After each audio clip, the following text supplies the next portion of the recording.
Hello everybody, welcome back to another episode of Access Blockbusters Pod, and you might be able to tell immediately from the introduction I have been struggling with my voice a little bit. I just recently lost my voice. Now, to be upfront, because if you guys are afraid you're going to be hearing this the entire episode, and this is going to be a very long episode, by the way, have no fear. I've explained this before in the past, but I record these segments out of order just because I try to, give my thoughts on them as soon as the news comes out. So I try to, record the individual segments pretty quickly. And so this development with my voice, it was only a recent thing that happened, and so it basically came upon the last day or so, and so there were actually only a couple segments in here where you can kind of tell my voice is straining a little bit. That is the Squid Game Season 2 review, and then the Creature Commandos Episode 5 and 6 review. But other than that, I think everything else should be okay, and so I'm hoping that is the case. But I'm going to keep the intro short because, we want to move on to the topic. So if you haven't subscribed to the Access Blockbusters YouTube channel, make sure to do so. Give this video a like. This is going to be a long episode. Guys, Happy New Year,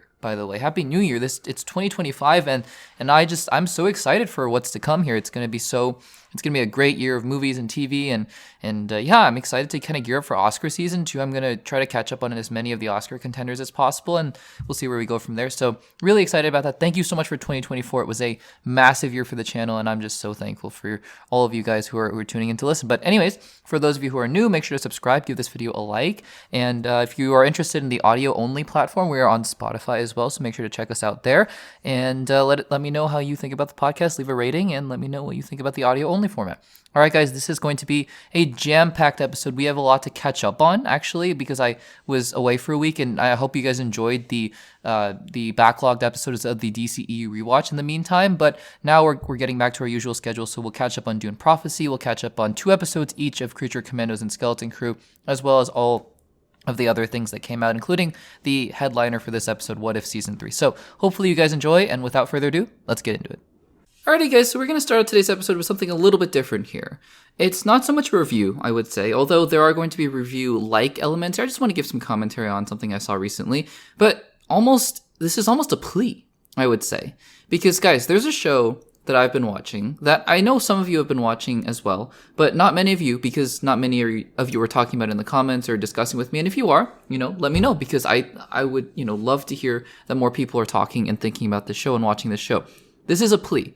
Please, if you have Apple TV Plus, or if you have anyone who'd be willing to, show you the show when you're over or something, just if you can find a way to watch the show, please watch Shrinking. Shrinking is a show on Apple TV Plus that I don't think many of you have watched or seen, but it's a show that I think a lot of you guys would love.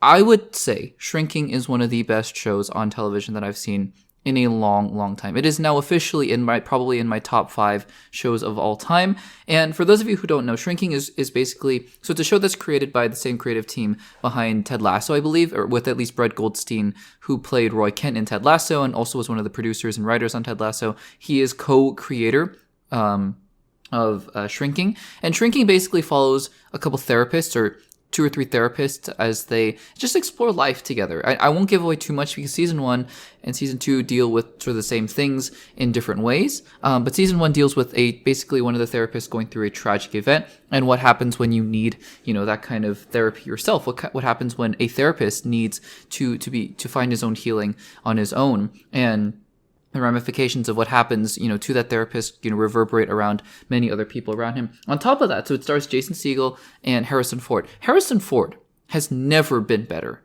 Harrison Ford, this show single-handedly is the best Harrison Ford has ever been, in my opinion. And I don't say that lightly, but guys, Harrison Ford shows an incredible amount of range in this show. And for those of you who are saying this show sounds too serious, it sounds too dark and whatever, this show is actually a comedy. It's a comedy with extremely emotional elements, to be sure, but it's a comedy. It's one of the funniest shows that I've seen in a long time as well. Season 2 just wrapped, which is why I'm making this segment, because if you haven't seen Season 1, if you haven't seen the show at all, this is a great time to jump on it. You have all of Season 1 and all of Season 2 at your disposal. The episodes, by the way, I think are perfect lengths as well, about 35 minutes long each, but they're not constricted to it because they're not, constrained to the original television model where each episode had to be either 22 or 44 minutes long or anything like that. It's all just based on what the story needs and what the story is looking for. But guys, Shrinking, it's a show that's so funny and yet so emotional. I find myself every single episode laughing 2 or 3 times out loud. And I also find myself in many episodes just crying. I've genuinely burst out into tears in a couple episodes because of how beautiful the writing is and how beautiful the emotion is. In the finale alone of season 2, for those of you who have not seen the finale of season 2 but have seen the rest of the show or seen some parts of it, the finale has a speech by Harrison Ford, is an all-timer. It just has an all-timer by Harrison Ford at the end of it. And the ending of that episode had me, on the verge of tears. The entire episode in several moments it was the culmination of a lot of things. And I think this show deserves more praise than it's getting. Not necessarily by the critics. I know that the critics generally and genuinely seem to be liking the show a lot and all that. But I think this is a show that could have some mass appeal.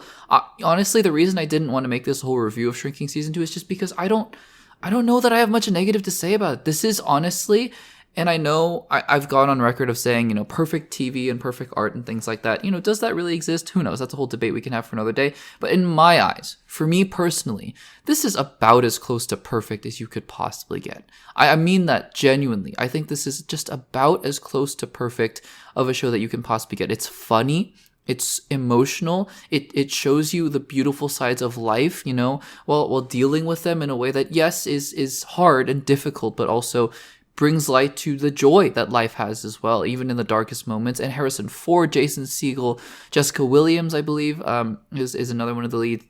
And just a bunch of other amazing actors are in this show. Guys, if you have not seen Shrinking, I just would implore you. Season 2 just finished up. Again, that's why we're making this segment here. But if you have not seen Shrinking, I would just encourage you to. It is one of my favorite shows of all time, and season 2 was another fantastic season. I heard they're writing season 3, and they're gonna try to finish out the main arcs here before even moving on to a season 4, which they're talking about as well. So excited for that. Can't wait to see that. But guys, have you seen Shrinking? And if not, please check it out. But if you have, let me know what you think about the show in the comments down below. Alrighty guys, the Sony Spider-Man saga post Kraven the Hunter never ceases to amaze me because, so we talked about a couple times here, right? So there was an article that came out a while ago that said the Sony universe might be dead. In that article, as we covered it, they talked about the fact that they might stop making these movies in the same general continuity of Kraven the Hunter and Morbius and Madam Web and Venom, even though, yes, they weren't technically connected in any specific way. And to be fair, in that article, we talked about the fact that they weren't just going to stop making Spider-Man movies and going to sell the rights over to Marvel, nothing like that. But they were going to, maybe stop making the movies in the vein of the same universe and maybe just focus on Spider-Man 4, Beyond the Spider-Verse, and Spider-Man Noir, and then just focus on other individual projects. But then another article kind of came out to just clarify all that stuff that was going on and talked about the fact that, well, yes, we want to clarify that Sony is not just going to stop making these movies. They're just going to rethink their approach and how they're going to do it, because there was an acknowledgement there that there was a lot of failure on their part. Okay, great. Yes, you've made, maybe, in my opinion, you made 1.5 good movies, in my opinion at least, in the Sony Spider-Man universe, that being Venom 1, and most of Venom 2 I think was fine. Venom 2 was okay. The rest of them, I admittedly haven't seen a couple of them, so I can't be the one to judge them based on their qualities, but the critics and audiences have panned a lot of those films. So yeah, it makes total sense. Let's rethink things. Let's take a step back and let's see what else we can do. Well, the CEO of Sony, who is leaving now, and we'll talk about why that's probably a good thing, has come out in recent days and basically addressed the fact that this whole debacle here with the Sony Spider-Man universe is not actually their fault. It's actually the critics' fault. Now, this is so mind-boggling and so fascinating to listen to, and I just want to read out the quotes here, and then we'll talk about it on the other side, because this is just so fascinating that people that any individuals can even think this way, in a position of leadership as this guy. So this is the CEO, the former CEO. Let me look at I believe his name is Tom. I'm going to mispronounce his last name. Vinciquerra. I totally butchered that last name, but I believe that he was the CEO, and he is going to be now replaced by the current COO of Sony, Ravi Ahuja, who is going to take his place. So thankfully, this guy is no longer making the chief decisions at Sony, because listen to what he has to say about the failures of the Sony Spider-Man universe. So he says, quote, "We've had mostly very, very good results. Unfortunately, Kraven the Hunter that we launched last weekend," this quote came from a couple weeks ago, "and my last film launch is probably the worst launch we've had in the 7.5 years, in the 7.5 years that he was there. So that didn't work out very well," which I still don't understand, because the film is not a bad film.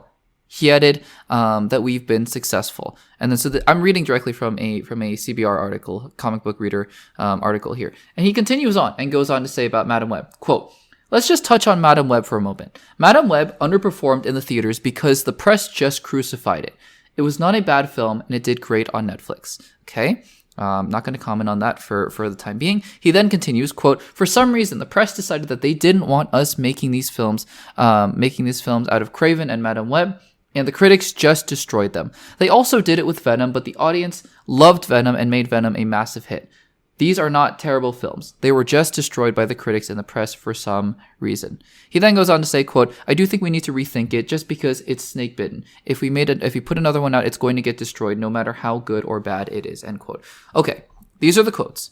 This is what the CEO, the former CEO of the Sony Pictures division, I believe, or Sony in general, I don't know, but Sony, one of the higher ups at Sony, this is what he recently said about their Sony Spider-Man universe. Is he out of his mind? I don't know. Maybe. Is he self-isolated, self-absorbed, and, in his own little bubble? Because frankly, these comments are baffling. This is, and I was listening to the John Campea show the other day, and they talked about the fact that this is one of the greatest corporate gaslightings I've ever seen. And I totally agree with that, because look, listen to this. He's saying that these films did bad because, and I use this word very intentionally and very carefully here. I am not somebody who likes to use the word agenda at all, because people honestly, most people who write in the comments or who make discussions about agendas in movies and agendas with critics and whatever are almost always, they have an agenda of their own. And I don't want to get into that here. But this is the Sony CEO saying that the critics had an agenda to destroy the Sony universe.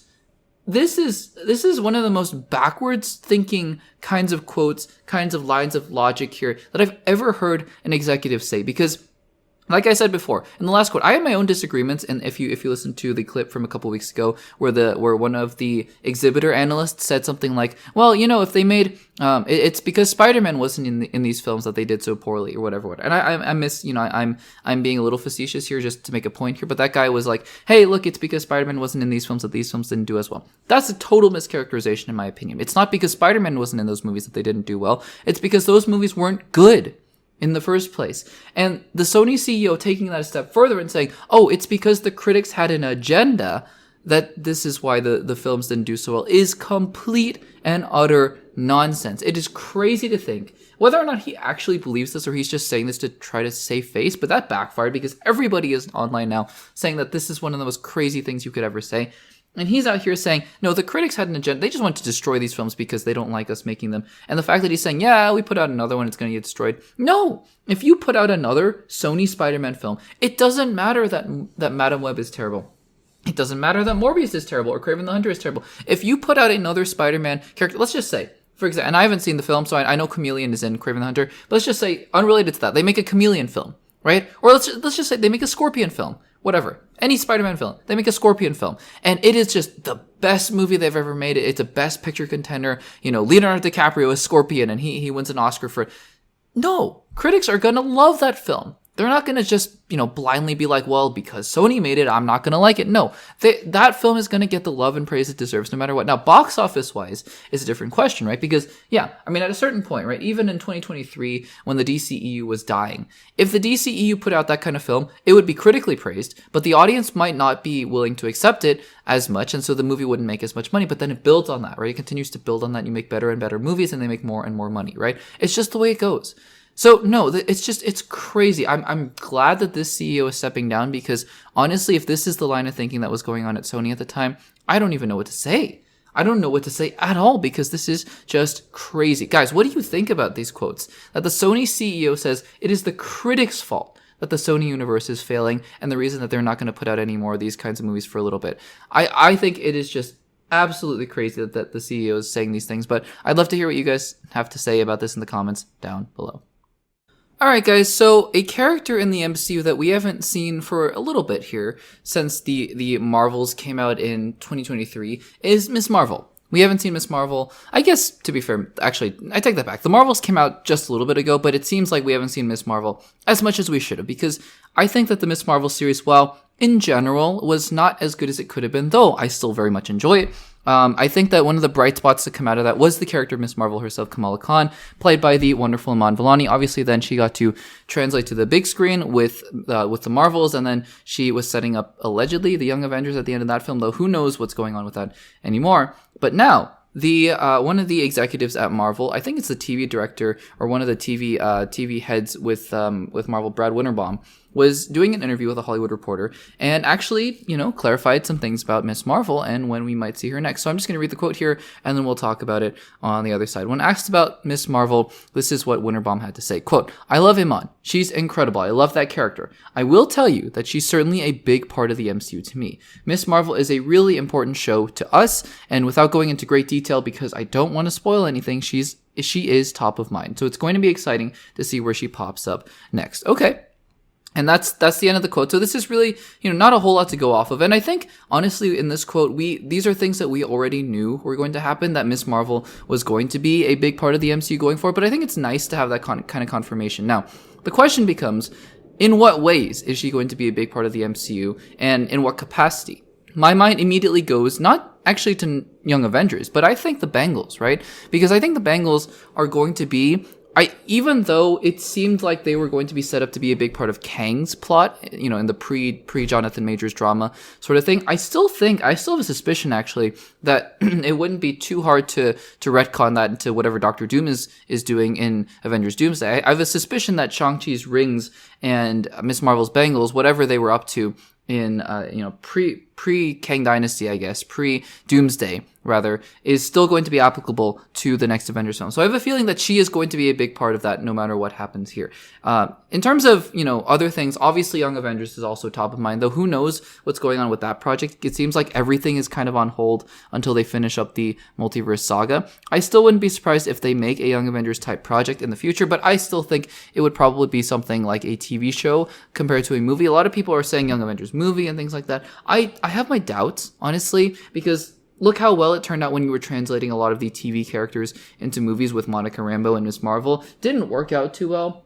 On top of the fact that the film itself, The Marvels, wasn't terribly well received in terms of critical reception, so there is that. But yeah, I don't know. I think that it remains to be seen what kind of role she has in the future. But I have to think, especially with the mutant saga coming up in the near future. Again, we're all presuming, right? Because we don't know. We don't know. It could, for all we know, the Mutant Saga is not actually going to happen. It's going to be the Eternal Saga, which, I love the Eternals, so bring that on. But everyone is just assuming that it's going to be the Mutant Saga, just like how at the end of Endgame, everyone was kind of like, well, multiverse? Maybe. And so I think that if it is indeed the Mutant Saga, that Ms. Marvel certainly will have a big role to play because she is a kind of mutant. Now, whether or not she's going to be a part of the X-Men, per se, that also remains to be seen. But I think that this is hinting, and I would go so far as to say that whatever they do with the X-Men themselves, that Ms. Marvel probably will have some part to play in that. Again, whether or not she's an actual part of the team, or she's just adjacent to the X-Men, she's maybe the liaison between the Avengers and the X-Men, I don't know. But I think there's a lot of possibility here, and I think it's good to just recognize the fact that they have a wonderful talent in Iman Vellani, who is great as Ms. Marvel. And I think that it would really be a big strength for them if they could utilize her in a lot of, big ways in the future of the MCU. So guys, Ms. Marvel looks like she's coming back pretty soon. I think that in itself is maybe an understatement, given the fact that I think every single character that we have, I shouldn't say that. Most of the major characters that we've seen in Phase 4 and Phase 5 will be showing up in the Avengers films, although I think characters like maybe Moon Knight and Agatha will be kind of sidelined to the TV world, but I think this is a character who already has made the transition from TV to movies and will be continuing to do so throughout the future of the MCU. So guys, let me know in the comments down below, are you excited for Ms. Marvel to return? And where do you think she'll show up next? Do you think it'll be Avengers Doomsday or maybe even before then? Let me know in the comments down below. Alright guys, so we have a very interesting casting rumor. as the multiverse saga wraps up and as the presumed, and again, not confirmed, but presumed mutant saga begins to kick off, as, Marvel has had its problems with the multiverse saga. I think that that's fair to say, right? I think all of us, even those of us who have really enjoyed a lot of the multiverse saga, which I have enjoyed a good part of the multiverse saga, but I'm ready for the mutant saga. I really am. I'm ready for a big grand send-off with the multiverse saga, and then let's move on to what the mutant saga has in store for us. But that means that we got to get through Secret Wars and Doomsday first, which I think is exciting, and then we can move on to the multiverse or the mutant saga. But I think that means the introduction of the X-Men, and Kevin Feige has said so himself that the introduction of mutants and the X-Men is going to start happening very rapidly, and then we're going to be heading into that phase of the MCU quite soon. So with that comes the fact that, yes, Kevin Feige has said he always has a plan in place. He always has, looking forward 5-10 years into the future. And that means that he probably has a good idea of what happens after Secret Wars, barring no other delays or any other, drama things like Jonathan Majors, for example. And so if all goes well, that means that the mutant saga is on track. And that means that probably casting and other things are underway, actually. And maybe some mutants will be introduced. Some of the main mutants will be introduced before Doomsday. Case in point, this is a rumor. Again, take this as a grain of salt. This is coming from Jeff Snyder, who I'm not going to say that Jeff Snyder is akin to Variety, Deadline, or The Hollywood Reporter in terms of reputable sources and things like that. If you hear something from just a little bit from what I've learned over the years about covering movies and talking about them, if you hear something from Variety, Deadline, or The Hollywood Reporter, you can basically assume that whatever they're reporting is what they've heard, and what they've heard is generally really good, solid information. And you can take that to the bank, if you will. Again, doesn't mean that things don't change, right? If they report that Chris Evans is coming back as Captain America 5 years ago, and then he doesn't, and he does again, doesn't mean that it wasn't, that's not what they were told, right? So what they say is pretty much true. On the flip side of that, on the other end of the spectrum, things that I don't generally take seriously, although they do get things right once in a while, are the scoopers, the leakers, right? They say things, and a lot of websites actually report these leaks and scoops as if they're actual news. Again, they get things right once in a while, but generally speaking, they're not always 100% accurate. And so I don't usually report on them, other than to just make some segments sometimes to talk about what happens if there is a Midnight Suns movie, what would that look like, for example. Jeff Snyder, I would say, is somewhere closer to the Variety, Deadline, Hollywood Reporter, because his sources generally are true. I remember he actually was one of the first people to break the scoop that Robert Downey Jr. would be coming back as Dr. Doom in Avengers Doomsday. So he is generally reputable. But again, let's just take this with a little bit of a grain of salt. I'm going to do a little bit of a mix here. Let's talk about the fact that, this could genuinely be true, what I'm going to be talking about here with Jean Grey and Sadie Sink, but also talk about the fact that, okay, if it's not, what do we think about this? So basically, the news is that Jeff Snyder is reporting that Sadie Sink is the frontrunner to play Jean Grey. Now, on the surface, what does this mean? Well, first of all, just in general, is this good casting? If it's true, absolutely, yes, this is good casting. In fact, I would be extremely excited for the fact that they're looking at somebody as talented as Sadie Sink to play Jean Grey. If you haven't seen Stranger Things, then obviously that's where most people know Sadie Sink from, is Stranger Things. But she was also recently in the Oscar-winning film The Whale, right? The one with Brendan Fraser. And I haven't seen the film, but I heard she's great in it. She is just a tremendously talented actress. She does Stranger Things. She did The Whale. She does a lot of theater, I believe, as well. She just, as an actress, she is amazing. So I would be super, super excited to see someone like Sadie Sink join the MCU. But the other thing that's interesting about this, too, is that the other implication, if this is true, because again, you never know. If they cast Sadie Sink now, she may not appear in the MCU until 2028 even, something like that. But if this is true, what's interesting about this is that she is young. Even in 2028, I think she'll be under 30. I think that she'll be pretty young by the time by the time she appears in the MCU, if she is indeed Jean Grey, which means that they are looking to build a real rock solid foundation of X-Men characters. It's not going to be like, oh, we're going to cast X actress and X actor, and they're 35, and so by the time that they're done with the MCU, they're like going to be 50 or something like that. It looks like they're really diving into the roots here of young X-Men. And if this is true, they're going to be, really laying a foundation here where these characters, right? If Jean Grey is, in her late 20s, and Cyclops will also be in his late 20s. Logan is Logan, right? Logan will always be, 150 years old or whatever, depending on what iteration they do. But these X-Men look like they're going to be on the younger side. And I think that that's really exciting, because that means they're going to be building a strong foundation here to build the X-Men as the frontier, the big characters of the foundation of the next saga, the MCU. So I think that on multiple levels here, if this does end up being true, this is going to be a really exciting thing for the MCU moving forward. But guys, what do you think about SADIE SINK potentially being the next Jean Grey? Is this an exciting thing, or do you have other preferences for who might be playing Jean Grey? Let me know in the comments down below. Alright guys, so we've gotten our first trailer for the first TV show in the MCU, or I guess coming from Marvel Studios, but in the MCU, I'll suppose I'll say the MCU, in 2025, and no, it is not Daredevil Born Again, although where is that trailer, guys? That show is coming out in 3 months. I'm sure we'll be getting a trailer very, very soon for Daredevil Born Again, an official trailer, I should say. But we have gotten our first trailer for the actual first show of the MCU in 2025. That is your friendly neighborhood Spider-Man. So I watched the trailer, and I will say this. I saw it for the first time, and I went, this looks absolutely terrible. I don't understand what the point of this is. And to be fair, even before this trailer came out, I was thinking, what is the point of this? But I was willing to give anything a shot, right? That's generally my philosophy here, is that, yeah, I mean, premise, concept, even the trailer could be cringy, could be terrible, could be, the worst thing I've ever seen. Hence, case in point, the Minecraft movie. If the Minecraft movie ends up being the best movie ever made, I will be so happy for that, because that means that a trailer that looked terrible, produced something that is awesome. And so, yeah, I mean, I'm willing to say, if the trailer looks terrible, totally fine. The product could be good. That being said, we're here to talk about the trailer. And the first time I saw the trailer, I was like, what in the world is this? I'll admit though, I just recently, so I watched the trailer when it came out, and then just here to record this segment of the podcast, I watched the trailer again. And I will say this, the trailer did grow on me a little bit here. I think that some of the parts of the trailer that I thought were not working quite as well were just the dialogue and the style of, it's going for campy a little bit. And I get that Peter Parker, in his own way, is supposed to be a little bit of the goofy, good-natured, kind of superhero, the throwback, right? Where we have all of our Batmans and, darker heroes like Blades and Punishers and Daredevils, going about the streets. And Spider-Man is supposed to be sort of a throwback to the good-natured, I'm just here, your friendly neighborhood Spider-Man, right? I'm just here to save the city, save the little guy, and stand up for what's good in my society, in my city, and in my neighborhood. That's great, and I think that part of the trailer, well, I think it is, it's a lot, right? Stylistically, it's a lot to have all these different elements coming together in a way that it's like, whoa, okay, this really is going for the camp and the silliness of Spider-Man.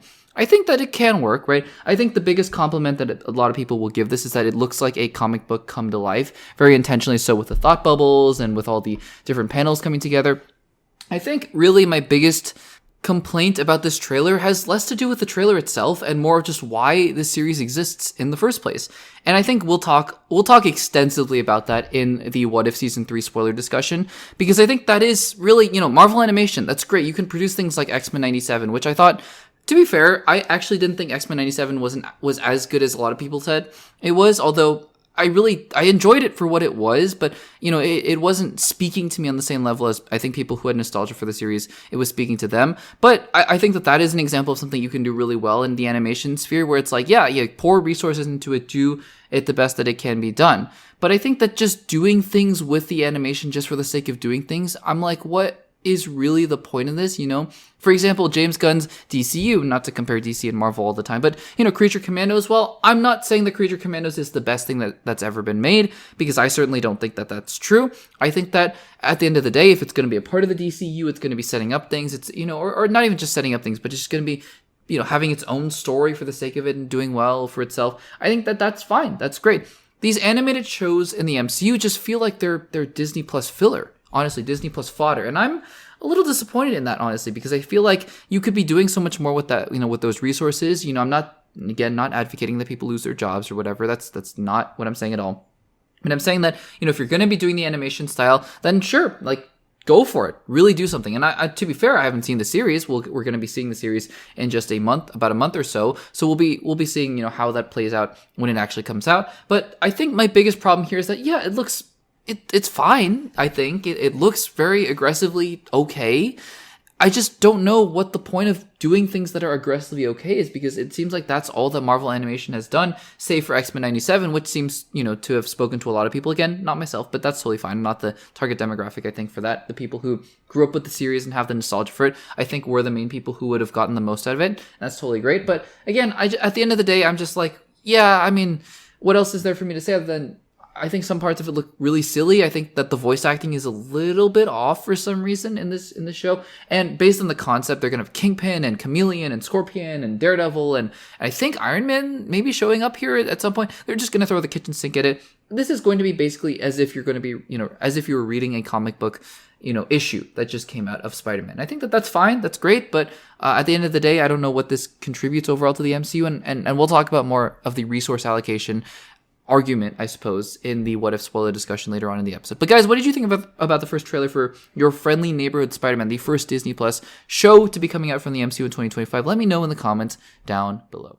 Alright guys, so very quickly before we get on to actually talking about Creature Commandos, episodes 5 and 6, as I have to catch up on episode 5 from last week and then talk about episode 6 from this week. But before we get to that, there was a little bit more news coming out from Creature Commandos, and that is that it has officially been renewed for season 2.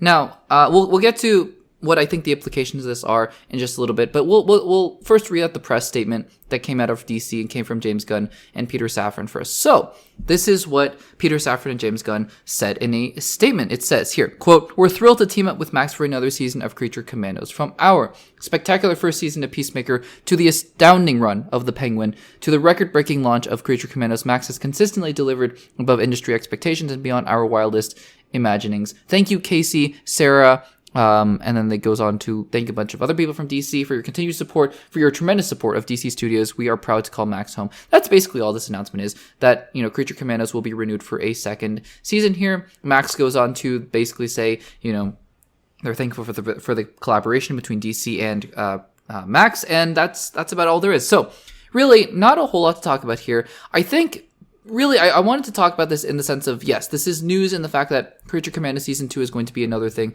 to add onto the DC slate. It's also an indication that they are going to be focusing on Season 2s, which Marvel, was hesitant to do at first, and now it seems like they're getting on board with that as well. So that's exciting, I guess, from the DC front. But really the other thing, I guess this is the more cynical side of me, where, yeah, if James Gunn is in charge of DC, then, if Creature Commandos does well, because I think James Gunn is not the kind of person to stick his head in the sand and be like, well, Creature Commandos bombed, but we're going to make we're going to make a second season here because I'm in charge and I get to make what I want to make. I don't think that that's true necessarily, but I also think the flip side of that is that, yeah, if James Gunn sees the validation from people, sorry about the sirens in the background, by the way, it's something's going on outside, but if James Gunn sees the validation here from people and he's like, yeah, well, we see the numbers here from Creature Commandos, then of course he's going to make a second season. It's a no-brainer, right? If it's something that he wanted to do, then it's a no-brainer to make Creature Commandos Season 2 because he's in charge. He's the one who's greenlighting all these things. He's talked about in interviews recently, he's like, yeah, I'm the one greenlighting things. And so, of course,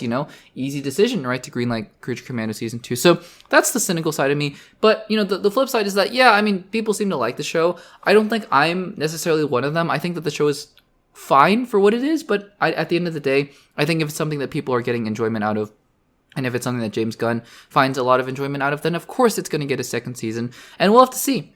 I haven't even seen, at the time of the recording of this segment, I haven't even seen the ending of Creature Commandos, so I don't even know who makes it out of the series alive. And so we'll have to even see what the roster might look like. It might just be a completely different roster of Creature Commandos. But at the end of the day, it's fine. It's expected news, I think, based on the fact that Creature Commandos seems to be doing well with critics. And viewership-wise, it seems like they're pretty happy with it. So guys, before we get into Creature Commandos itself, episodes 5 and 6, let me know in the comments down below if you'd be excited for a season 2 of Creature Commandos and what you'd be looking forward to most from that series.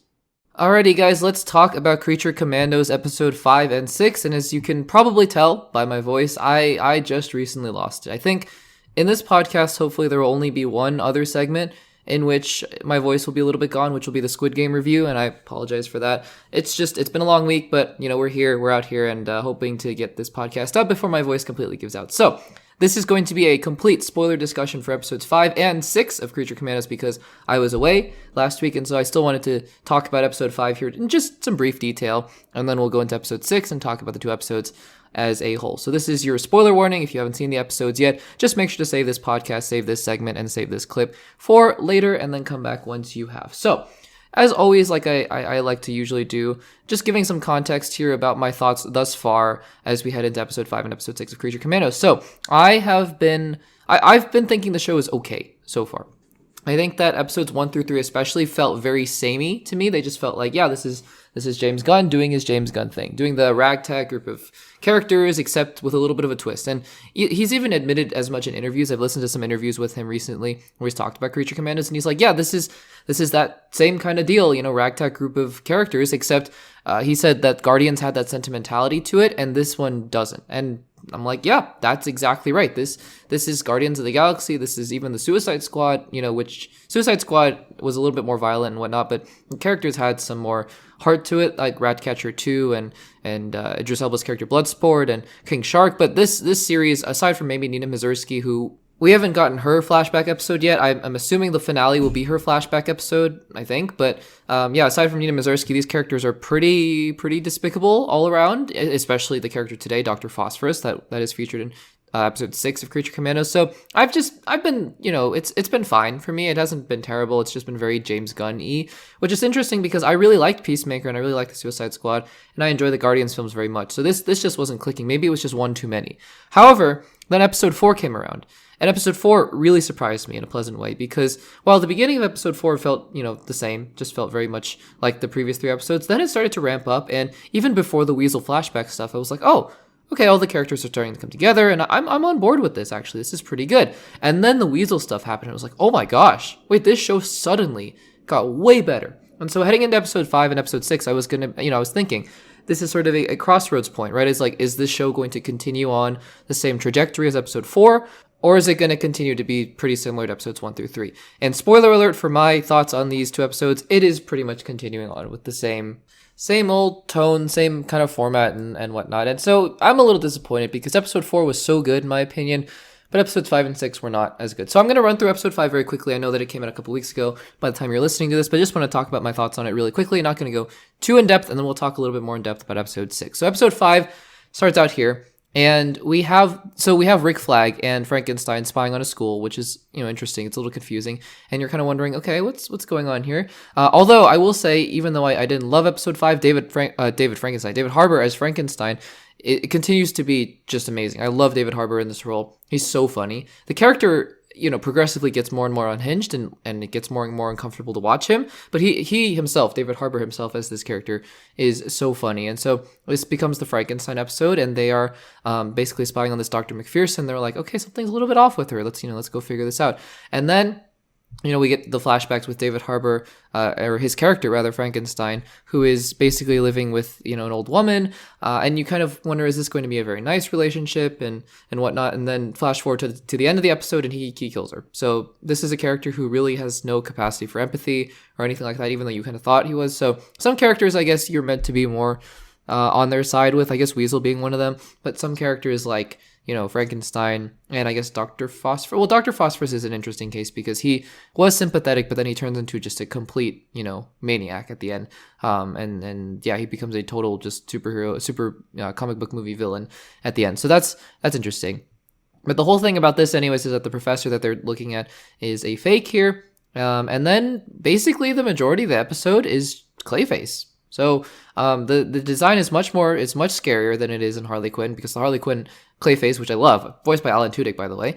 Ironically enough, we're talking about Dr. Phosphorus, but the Clayface in Harley Quinn I love. He's so funny. But the Clayface here is alarming and he's scary. And yeah, the fight between Grillo, I keep wanting to use the actors' names, Rick Flag and Frankenstein and Clayface is kind of interesting because Clayface is a villain that you can't kill easily at all because he just morphs into different things. Using the electrocutions was pretty smart. And then, Rick Flag basically has a life-threatening injury, and we flash back to Frankenstein who does kill the woman that he's with, and that's episode 5. It was, I don't know what else to say about it. It was fine. It was totally fine.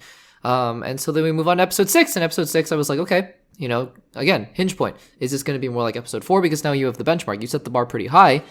But then also the status quo has been episode 1, 2, 3, and 1, 2, 3, and 5. And so what was episode 6? Episode 6 was another one of the 1, 2, 3, and 5 kind of episodes. And again, these aren't bad. Like, I don't hate Creature Commandos at all. I think it's totally fine.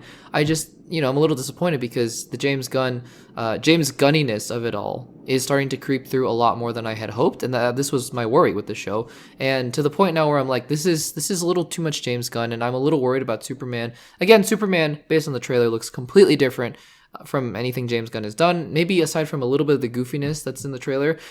Just my personal opinion, by the way. But I can't help but be a little bit worried about something like Superman after seeing Creature Commandos, which is just full on James Gunn. But we'll see. So episode 6 starts out, and it is the Dr. Phosphorus episode, and we get a flashback very quickly, and then we'll get more of the story later on. Also, we get some more insights into the princess. Not really insights, just more, scenes with the princess, and, you begin to wonder, well, whose side is she on? Really, is she, the whole premise of the show, I guess, is whether or not we believe the vision that Cersei gave to Amanda Waller, right? Is that true? Is that not? We don't know. And then I guess Rick Flag is in a coma, but Amanda Waller needs to talk to him because she needs to verify what he saw. And I guess she needs to verify that he saw Clayface, that there's this giant conspiracy going on, I suppose. So there is that. Frankenstein then hijacks a plane, which is crazy. That scene was crazy. Like, he's out of his mind. He's actually out of his mind. He's just killing people nonchalantly. And this is very clearly the indication that this version of Frankenstein just doesn't have the ability to have human emotion. Or at least, in a capacity that is normal, because obviously his human emotion for the bride is, very unnatural, and it's very over-exaggerated, and it's very scary, honestly. So then we get some scenes with Weasel, who's surrounded by a bunch of wolves, I guess. Kind of a random scene, kind of a really, just really random subplot that doesn't seem to go anywhere. I was thinking, maybe are the dogs going to come back to be a part of the Weasel team? Maybe that happens in the finale, but yeah, I don't know. At this point, I'm like, what is even the point of all this? Yeah. So anyways, we get some flashbacks now to Phosphorus, who's trying to cure cancer, which, again, very noble thing for him to do, but it looks like he took some wrong avenues, as often happens in these comic book properties here. And it's very brutal. It is very brutal. He goes insane because he sees his family dead in front of him, and they make him, get up and close and personal with it, which is just, it's crazy. We flash back to Weasel hanging out with wolves. Okay, great. And then we cut back to Phosphorus, and we get more of his backstory. And honestly, I feel like with Phosphorus's backstory, it just felt rushed. There's only so much you can do with 5 minutes of screen time. And sure, you can catch lightning in a bottle with something like the Weasel episode, but just to try to do it over and over again, it didn't quite work this time for me. It just felt very, very rushed. Transformation, though, is pretty gruesome. It is very gruesome. We cut back to the bride and Nina Mazursky hiding out at a club, and there's a metahuman with electricity powers. Just a lot of kind of random things here. I guess the bride and Nina starting to bond a little bit more. Also, the bride pulls out the guy's heart, which is just gruesome. Just, again, full James Gunn kind of episode to the max. And honestly, for me, not in a great way, because it just felt like James Gunn just going crazy and just having at it. And I was like, yeah, okay, well, this is James Gunn, and I don't know if I love it very much. But anyways, we cut back to Weasel, and this is the one interesting thing. I had not put 2 and 2 together, and maybe I'm wrong. I could be very wrong, but you'll have to let me know in the comments if you thought something similar, where he has that quick flash, or he has that flash in his mind of the little girl, right, that he failed to save, we think. But then it flashes to the princess, and I didn't realize, oh, wait, is that the same character? And so now I'm wondering, is there some connection between Weasel and the princess? Although you would have thought that the princess would have said something about Weasel, so I don't know. Maybe it's just some manipulation to get Weasel to go to the castle or whatever, but honestly, not sure. We get some scenes here, flashbacks, where Phosphorus is just going insane. Again, there's a dance sequence, very James Gunn. And also Batman shows up for 5 seconds, which, okay, hi Batman. We don't really see anything, just his silhouette, which is fine. There's Batman. He exists in this universe. It's kind of like Suicide Squad in a weird way, the original 2016 one, where it's like Batman shows up and he's like, yep, I'm here. I'm hanging out. I'm here, which is great. And the Creature Commandos are heading towards the castle in Pokolistan, and that's it. That's episode 6. So guys, I'm just, I'm along for the ride, but kind of begrudgingly, because at the end of the day, I think that these episodes are fine. I think that other than episode 4, none of the episodes have really stood out to me. And so at the end, if the show wraps up in a way that's very similar to the previous episodes aside from episode 4, then I'm gonna say Creature Commandos is fine. It doesn't really indicate anything to me about the DCU in general, because this feels more like a bridge series, and it feels more like a James Gunn project, really than a DCU project. So honestly, I'm not too concerned either way. Whether Creature Commandos, the finale sucks or the finale is amazing, I'm not going to really read too much into it, other than just to say, yeah, the DCU is launched, and here we are. So guys, let me know what you thought about episodes 5 and 6. Did you like them? Did you not like them? Are you looking forward to the finale? Let me know in the comments down below. Alrighty guys, so because I was gone this past week, I didn't have a chance to cover episode 5 of Skeleton Crew, so this is going to be welcome. By the way, if you were just watching the segment, welcome to episode 5 and 6 of Skeleton Crew. Welcome to a full spoiler discussion of both episodes. I wanted to cover every single episode of all these shows because I feel like, once you do 1, 2, 3, 4, it feels kind of weird if you're looking at the playlist and you go, where's 5? So I wanted to, even though 5 is a couple weeks old, episode 5, I still wanted to talk about episode 5 on the podcast. So this is going to be a full spoiler discussion for episodes 5 and 6 of Skeleton Crew. I'm going to be I'll be going through episode 5 a little quicker, and then we'll talk more in depth about episode 6. So don't worry about that. We'll get to episode 6 pretty quickly on in this segment. And also, for those of you who can't tell, I have lost my voice a little bit. Travels have been pretty exhausting, but really fun. And so, really glad to have had that time, and really, excited to be back on the YouTube grind. So anyways, episode 5 and 6, I've been stalling a little bit just to give you guys some time. If this is, if you are not interested in a spoiler discussion, or if you just haven't seen the episodes yet, just make sure to save this video, save this segment, save the podcast for later, and come back once you have. Let's talk everything Skeleton Crew. Guys, I've loved the show. This show has been just such a breath of fresh air, and every single episode I am waiting for it to be a little bit worse until the finale just completely drops the ball. And yes, the finale can still drop the ball. But we're at this point now where the finale could still be very disappointing, and I'd still say overall this show is a success. And I think that's such a good and different place to be with these Star Wars shows. I've said this before. It's really the kids. The kids are what make this show what it is. Because if I'm not as invested in the kids, then yeah, some of these episodes are boring. Some of these episodes are cliche. Some of these episodes have really, cringy dialogue, but it's because I care about the characters. It's because of the emotional attachment I have to them and to their storylines that it makes it all worth it. There are some scenes in this episode where, we have KB in episode 6, where we have KB and Wim talking, where if it was just two characters I didn't care about it, even if they were just two adult characters, because I think part of the joy of having a show built around kids, and particularly kids that you enjoy watching, not the, kind of stilted wooden child actors. And no offense to them at all, because again, I've said this before, they're children. Like, what can we expect from children to act on the same level as adults? No. And the fact that some of them can is incredible. So, no. But, I just to say that most child actors are not as good of actors. And so to have actors here that are just so good at what they're doing, at conveying emotion and portraying themselves as characters that are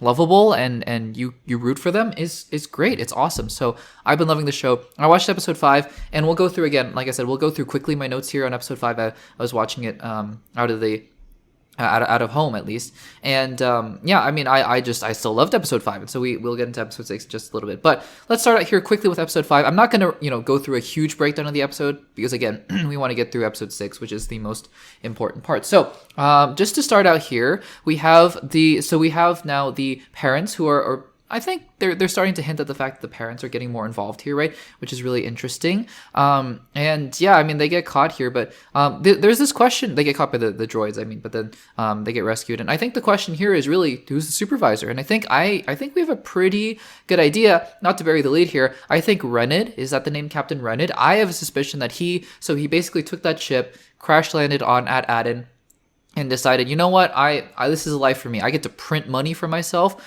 and make other people print money for me, and I'm the supervisor now. I have a feeling that is exactly what's going to happen. If it happens, I won't be disappointed by it. I think the show is setting it up pretty well. It's kind of the obvious answer, right? And if it doesn't happen, I'd just be curious to see how the show resolves itself. So, yeah, there's that. Anyways, they get to this spa planet, and what do you know? Another name for Jod. It's what else is new? Also, before that, there's a really interesting scene here where Jod and Wim are talking, and Jod is attempting to comfort Wim, but then he gives some really bad advice, which is maybe hinting towards the betrayal that happens later on in the episode. So, I think we're getting some hints there towards the beginning. And then, yeah, I think this planet, right? So, because I've said this before, I love The Last Jedi, right? I think The Last Jedi is one of my favorite films that they've done since Star Wars has bought Lucasfilm, or excuse me, since Disney has bought Lucasfilm. But I will say that this Canto Bight planet, right, the Canto Bight subplot and all that kind of stuff, really was not the part of the episode that worked for me at all. I think that part, if you take that out, it's really The Last Jedi to me is one of the better Star Wars films. Again, I know controversial, but it's all just our opinions, and totally respect everything that you guys have to say about episode 8. But that being said, I was a little bit worried that this spa planet, Lanupa, right, it's called, was going to be similar. It's going to be like, oh boy, it's going to be way too over the top and way too kind of Vegas-y. And somehow it just works. I know, again, it's silly. It's and this kind of stuff, where the kids are wearing those cloaks and Jod is calling them the wise elders. It doesn't work in a show like Obi-Wan. It doesn't work in a show like Mando, but it just works here. And I love that about this show. I just love that. Also, I love Smee. I'm going to call him Smee now because it's SM33. I love how mad Smee is just to be restrained with that droid thing. I think that's so funny. And yeah, we get to see a hut here, which is, I don't know, that's interesting. Hinting at, was it Rada, the hut? Going to be in Mandalorian and Grogu? What a crazy thing. And yeah, it's just like from here, there's kind of some hijinks, and it's hard to explain, honestly, why this show works in this way and others don't, and just the sort of cheesiness and goofiness, but it works. It really does. And basically the kids are able to find this sort of Indiana Jones style booby-trapped layer of Renid, and Jod, supposedly pours acid on all of them, although we find out in this episode that I guess they didn't die, so I don't know what happened there. Maybe they just ran out in time. And yeah, this is where at the end of this episode I was like, yeah, no, Renid is totally the supervisor, and he's printing the money. And then Jod, challenges Fern to single combat, which is crazy. I was pretty stunned by that, and there is still some remorse or not remorse, but still some restraint in him is what I meant to say, because he doesn't immediately kill a child, kill Fern. I mean, that would be crazy if he did that, and he would really turn into a villain at that point. As of right now, I still think he's just a greedy pirate, but I'm sure at the end of this season he'll kind of make that turn and be like, yeah, I realize the errors of my ways and all that kind of stuff. And it ends with the kids flying down that tunnel and a lightsaber, which, moving ahead to episode 6 now, the lightsaber is nowhere to be seen. So I'm wondering if the pirates took it and we just didn't really get wind of it in this episode. I wonder if that's the case here. But yeah, I mean, it's interesting. I was wondering the whole episode. I was like, okay, you end episode 5 with the lightsaber. So episode 6, it's nowhere to be seen. And that's kind of curious. So anyways, let's get into episode 6 here. We start out here, and the kids are diving through these tunnels, and they end out, it's very Death Star-esque in episode 4 of Star Wars, and they end up in this trash heap, basically, except it's outdoors. And then KB is down for the count, and I think, her arc in this episode is very interesting. The fact that she shuts down and is really hesitant to show weakness around Fern, which I think is an interesting move for these two characters, right? Showing I think what one character views as an insecurity for herself, and also maybe another character flaw for Fern as well. So I think that's interesting. And then Jod, meanwhile, breaks out of the lair, and he's wearing all of the clothes, or all the treasure around him. But the pirates, which I was surprised, I thought they all got swallowed up by acid, but the pirates are there, and they're ready to take him captive, which is interesting. And then X-Wing show up. So it's a lot of stuff going on in the background. But in the foreground here, we still have the 4 kids. And, KB gets really mad at Fern to start out the episode. And I kind of thought, is something up with KB? Did she get possessed somehow or something? Because I thought it was just really weird and out of character for someone like KB to lash out at Fern like that. Turns out, she was on the verge of shutting down, which is fair. I still think it was a little bit abrupt how that happened at the beginning of the episode, because I was like, this is such an abrupt turn for a character like KB. But I think at the end of the day, once you realize what's going on, it kind of makes sense, right? So I think that is all good there. And we see these little hermit crab droid things, or hermit crab creatures with robotic parts, and basically the crew splits up, which I immediately was like, bad idea. Maybe 2 of them are going to get captured for the finale, but it turns out it's just sort of I think a chance for the writers to get Wim and KB in the same room together, so they can talk about, I say room, they're outside, but the same space together, so they can talk about their feelings, which I think is fine. I think that's totally fine. Meanwhile, we have Jod back on the ship, and he's really trying to talk his way out of it, which works, because you know it's going to work. I don't know if I'm super convinced by the fact that he was able to convince all these pirates who hate his guts that, to let him live for a little while longer. But I guess it's fair that he's like, no, there's treasure at Aden, and I'll let you in on it, if you let me live. But also on the flip side, it's like, how many more times are you guys going to let Jod, fool you? Because this feels like one too many, but maybe this is the last straw. Maybe this really is the last straw. And then we get the scenes with Wim and KB. And KB is really shutting down. And it feels a little random, honestly, in the grand scheme of this entire show, but it does add some tension, I will say. And it actually is kind of sad. I was surprised how much it hit me. I'm not going to say I started crying or anything, nothing like Shrinking or Ted Lasso or Inside Out or anything like that. But, I felt really, really bad for this kid. And the fact that, she starts revealing more of her backstory, and it actually is really sad. She had an accident, apparently, which I wasn't aware of. I just thought, oh, she just has cybernetic parts or whatever, and that's totally fine.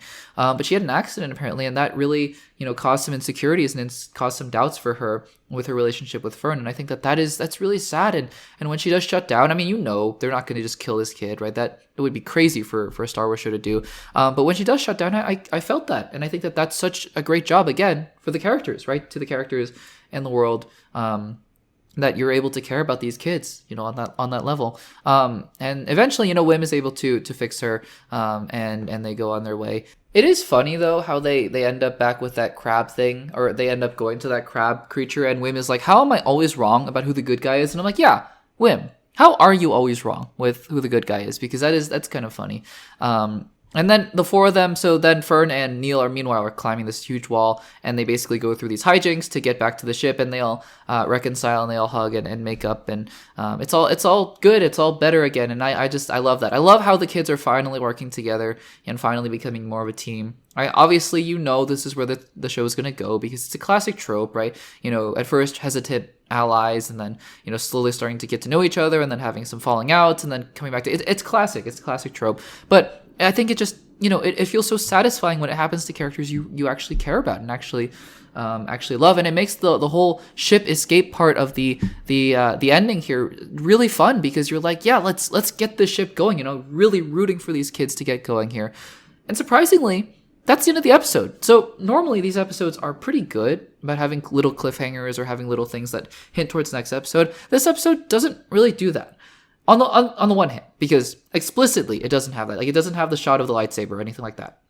On the other hand, though, implicitly, I think it's pretty clear where the show is heading for the final two episodes. It's a race to adaptaion, basically, where the kids are going to head home. They have the coordinates in KB's head, I think, and Jod seems to have the coordinates, or at least Smee has the coordinates, and he's heading for, or they got it from Rened's cave or whatever.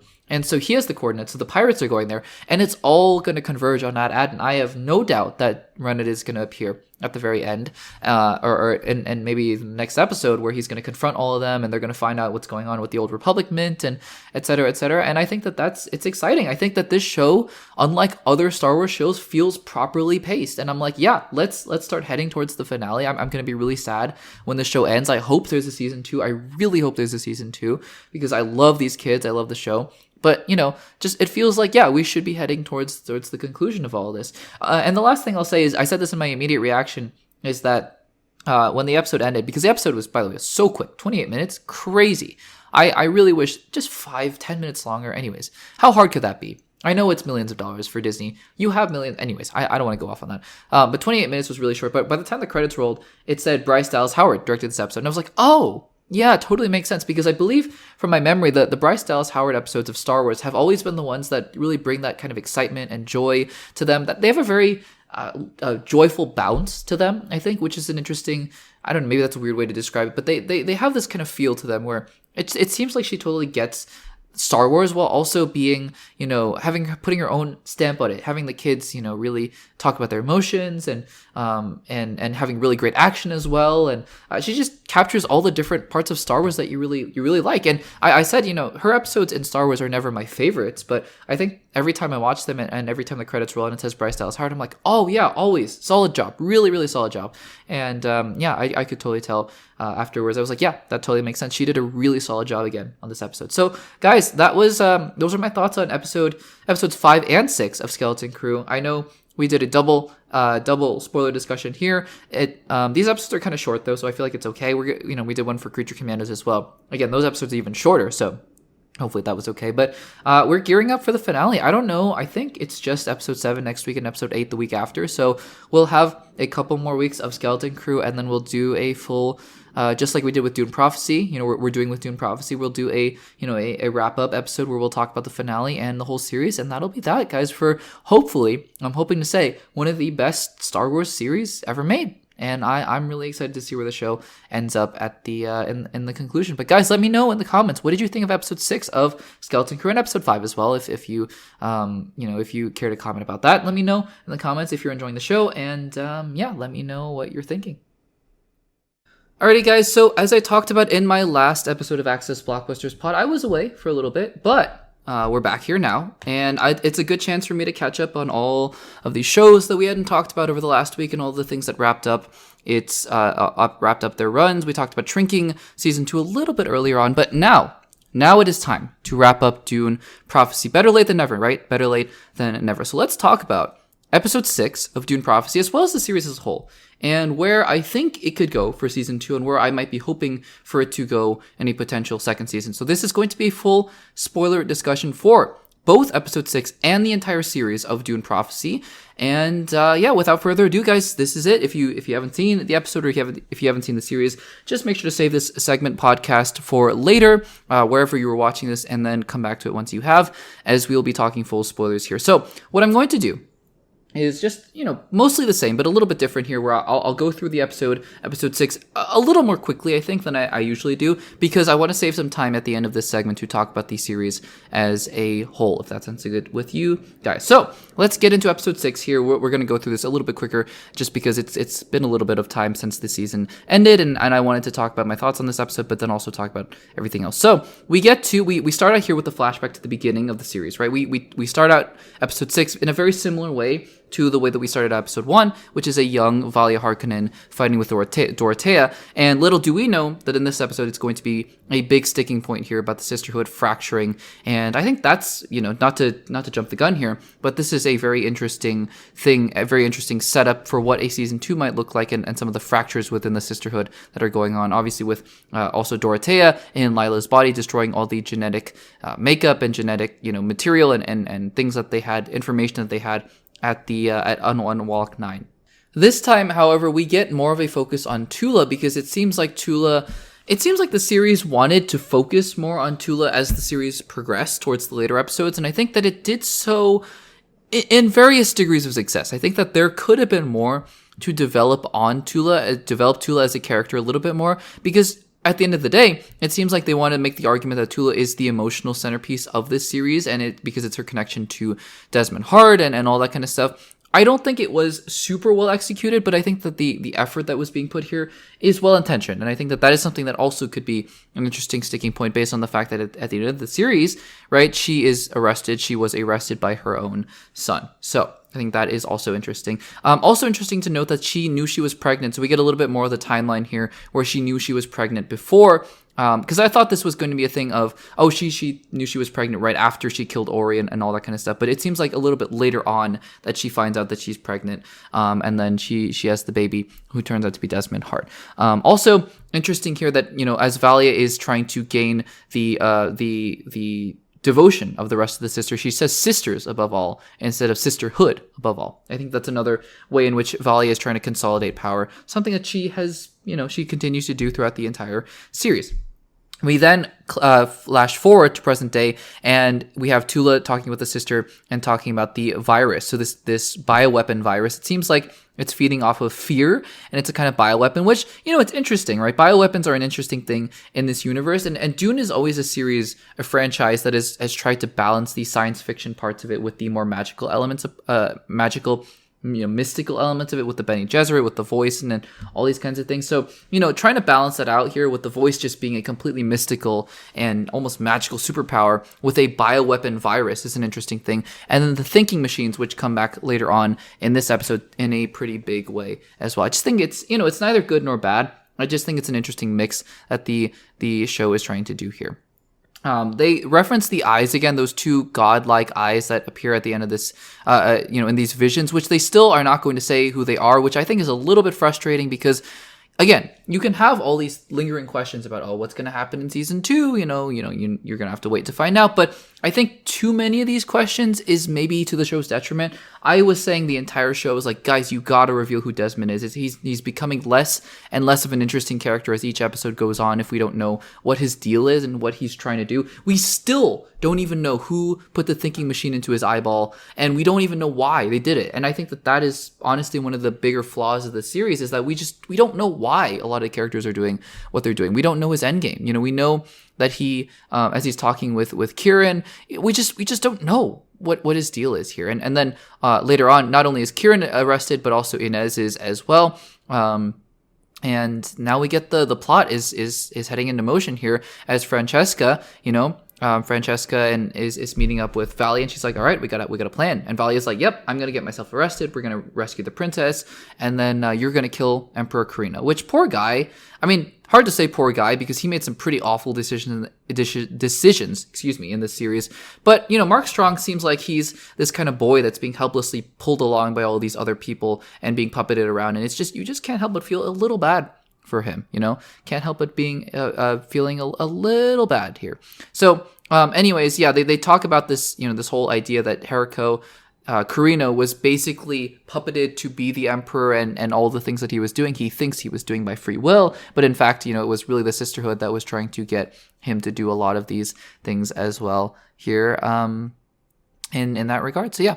Anyways, we get some more insight into Desmond Hart here. And in the flashbacks, Valia and Tula are talking about the fact that, your son could be something very special here. Maybe the first hints at something like a Kwisatz Haderach. I don't know the lore too well. I know that this is probably explored in the book somewhere else, but maybe the first hints at something like a Paul kind of character. Again, no one's saying how Desmond was made into a weapon, so they keep talking about the fact that he has all this potential and all these different things, but no one ever wants to explain exactly what's going on here. We get back to Lila now, and honestly, I have to say this: Lila, the whole Lila thing. I mean, she became more interesting at the end of this episode when she fully was Dorothea, because honestly, the whole flip-flopping of who possesses her body and her being restrained and things like that, I think the Lila subplot was the most confusing and the weakest storyline in general in the series to me. Again, I think when Dorothea takes her over, I'm like, okay, interesting, because it's not Lila herself that's interesting. It's just more the fact that Dorothea is back and she's now like, yeah, no, Valia ruined my life. She killed me, literally. She forced me to kill myself. And then she's like, okay. And then now she's taking over the faction of the Sisterhood in a very bloodthirsty kind of way. I think that's interesting, right? But I think that Lila herself as a character, not as interesting anymore. We head back to Seleucus Secundus, where Natalia is basically making the power play here. And then we get Valia's whole being arrested scene where she's manipulating Heriko, and she's like, yep, we puppeted you around, all this kind of stuff. And, she's planning her escape here, right? She's planning her escape. We get flashbacks now, and we really get to see just how messed up Valia is as a character, because she murders all the acolytes of Dorothea when she was younger to basically get everyone else to fall into line here. Side note, by the way, some of these visuals I think are still incredibly striking. That's something that never fails in this show, even as I say it's sort of a mixed bag of a show, but the visuals, like, when she gets all the acolytes to she yells choose to them, right? And she makes them choose their allegiances. The shot at the end where the bodies are all fallen, and there's this little cone of light here cascading down the steps. I think that some of the shots in the series are really great. Really, really great. We get a scene here now with Francesca, whose part to play in here was supposed to be to kill Heriko, but she basically betrays Valia here. And Desmond also gets stabbed, but I guess Desmond can survive anything, so it doesn't really matter. Heriko kills himself, and then Francesca is killed by Natalia. So a lot of random deaths going on here, a lot of intrigue. We'll have to see what happens to the throne, because I think that is the big power play that they want to explore in season 2, if they do get a season 2 here. And yeah, if there's a season 2, I guess, another part of it will be that whole Dorothea versus Valia thing as well. So a lot of really interesting things here going on. Also with Dorothea in Lila's body destroying the breeding index, I think that could have also been an interesting thing as well. Then we get Tula, more insights into Tula giving up the baby of Desmond. One has to wonder what she could have done differently here, just given the fact that, Valia is sort of bloodthirsty for power, and you have to wonder, this whole series is kind of Tula's fault, because Desmond is a result. Who Desmond became is kind of a result of her giving up the baby. But at the same time, what else could she have really done is a question that I was thinking about here at the end of the day. We get a scene here where Valia then is confronting Desmond Hart, and the use of the voice is really terrifying here. She gets then, this whole vision of Griffin and all this kind of stuff, which, I don't know, this part of it, not as interesting to me. And I think that really what the show, because then they're starting to intercut between all these different things that are going on here. And I think at the end of the day, the biggest problem with the show was just that it couldn't pick a lane. It couldn't really focus on a main thing to be the brunt of the story, and it just wanted to do all these different things at once. And I think that really worked to the detriment of the show, in my opinion here. Then we get the revelation that Desmond's eye is the virus, and that a thinking machine here is in there. And I think that, yeah, that's, again, interesting. I don't necessarily know if it was set up super well, but I think that if the show had more time to breathe, it could have been, especially with the whole question of, okay, who put it there? And also, it seemed like Desmond Hart had innate powers anyways, so is this just harnessing them? It's hard to say. It's really hard to say. Tula gets arrested, and then we end with the show with Kieran, Inez, and Valia on Arrakis, and then that's it. So, really, here, as we transition now to my thoughts on the series as a whole, what I will say is that the series is not bad, I don't think, necessarily. I think that if you want to compare it to something like a Rings of Power Season 1, excuse me, I think Rings of Power Season 1 was much worse than Season 1 of Dune Prophecy. If they do a Dune Prophecy Season 2, I would be very much on board with it, because I think that like I said, there's a lot of potential here. There's a lot of subplots here that could be resolved in very interesting ways. It could be explored more in Season 2. For example, Desmond Hart. Where did he come from? What did he see with Shai Hulud? Who put the thinking machine in his eye?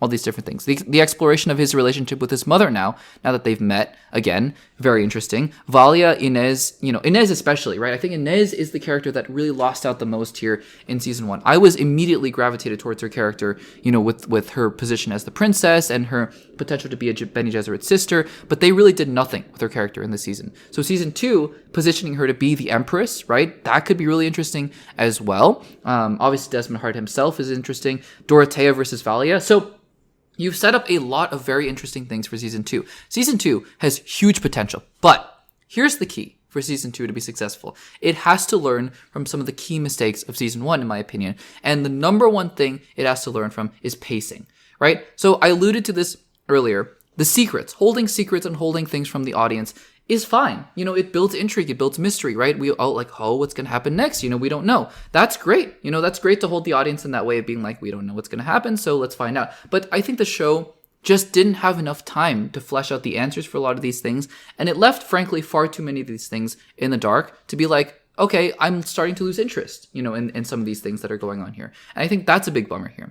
On top of that, I think make this series 8 episodes and you have more time to explore a lot of these things that are going on here. Because I think that I talked about this in each of the individual reviews of the other episodes, that episodes 3, 4, 5 felt very rushed and felt like, yeah, we're not really giving enough time to explore all these different things with Ori and Griffin. This is a dense and vast universe, and you need time.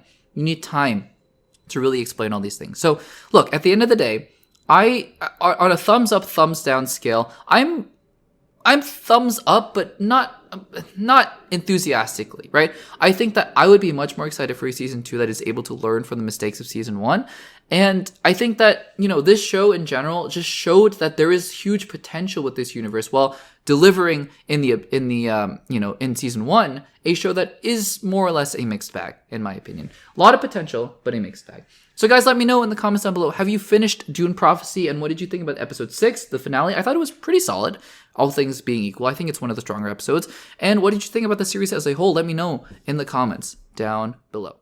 Alrighty guys, after a good amount of speculation here, we actually have confirmation as to what the next movie that Christopher Nolan is going to be making will be. And it's quite an interesting one, honestly. So while Oppenheimer, right, wasn't a direct adaptation of anything, I think the closest, Christopher Nolan's done to an adaptation is the Dark Knight trilogy, adapting big parts of Batman. But even then, he wanted to do his own thing about it. But now, it seems like he is going to be playing here in an actual adaptation, which is the Odyssey. So Christopher Nolan's next movie, I think, will just be called the Odyssey here. And it's I think, going to be a pretty direct adaptation of one of the most classic stories in all of Western literature, dating back to, the ancient Greeks, right? And I think for those of you who haven't read the story, it's quite an interesting epic about a character who is returning home from a long journey and then, going through trials and tribulations with Odysseus as the main character and all that good stuff. Now, what's interesting, what stood out to me immediately from this is that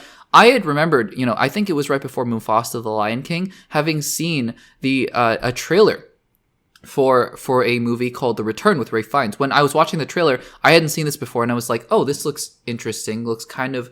it looks like could be kind of like the Odyssey. And then as the trailer went on, I was like, no, this is an adaptation of the Odyssey. And sure enough, it's called The Return, starring Ralph Fiennes. So it's just interesting to me that we're getting 2 adaptations of the Odyssey in various different ways, right? These 2 films I don't think will be similar at all.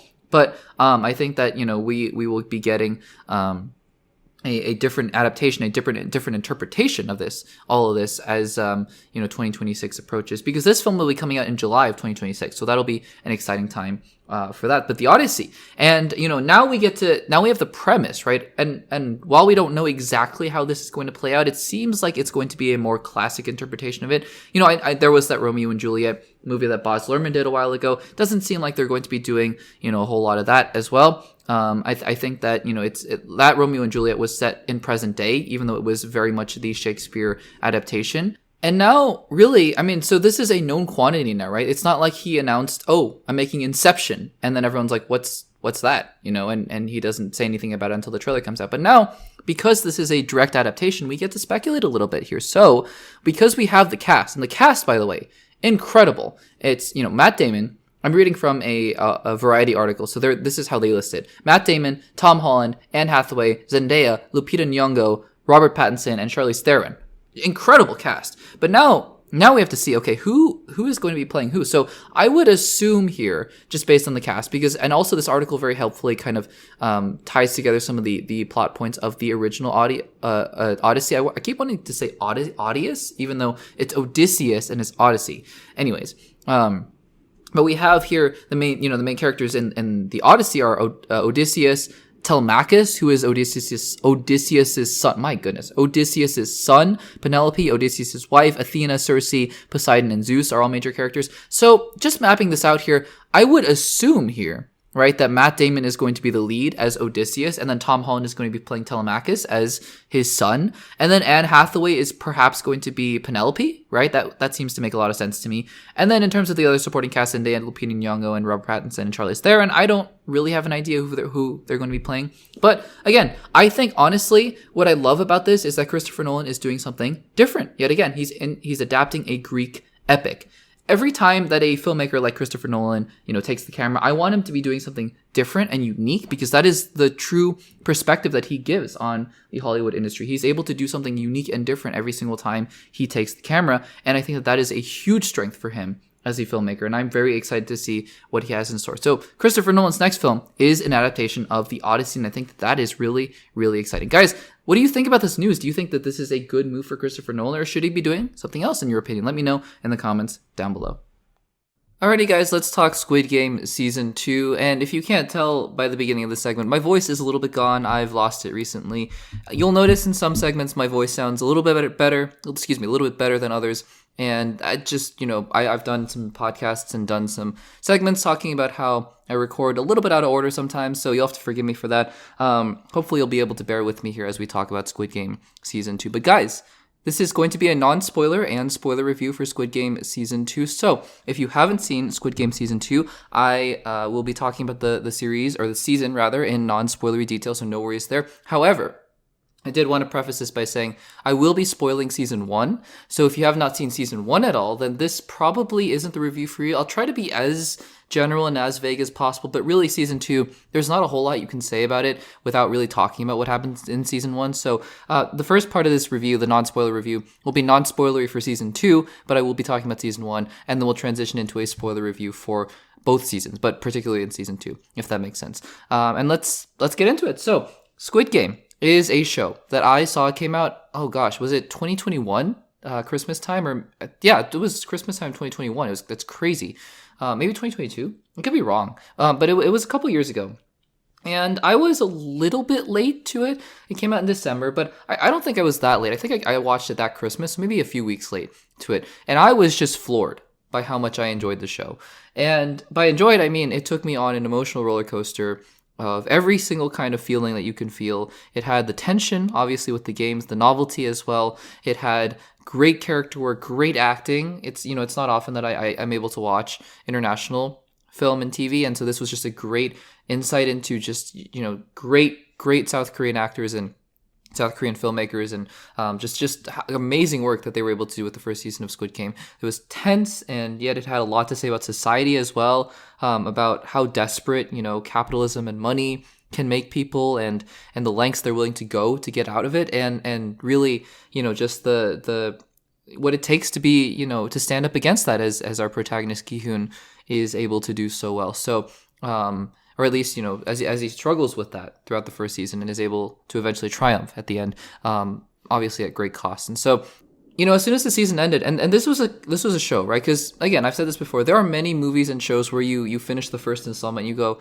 oh, okay, finished story, and then they make a second one and you're like, or they announce a second one and you're like, I don't get it. I don't get how you're going to do it. Now, I've said this before, that doesn't necessarily mean the sequel is going to be bad. Case in point, recently, Toy Story 3 to Toy Story 4. Toy Story 3 was done. It ended the trilogy. They announced Toy Story 4, and I said, in what world? How are we going to be able to do this? And it turns out Toy Story 4, while, again, not, perfect and not my favorite Toy Story film, I think was awesome. I really love Toy Story 4. So it just goes to show that sometimes, you can close out the story, but then you can find ideas for sequels. It's just harder, I think.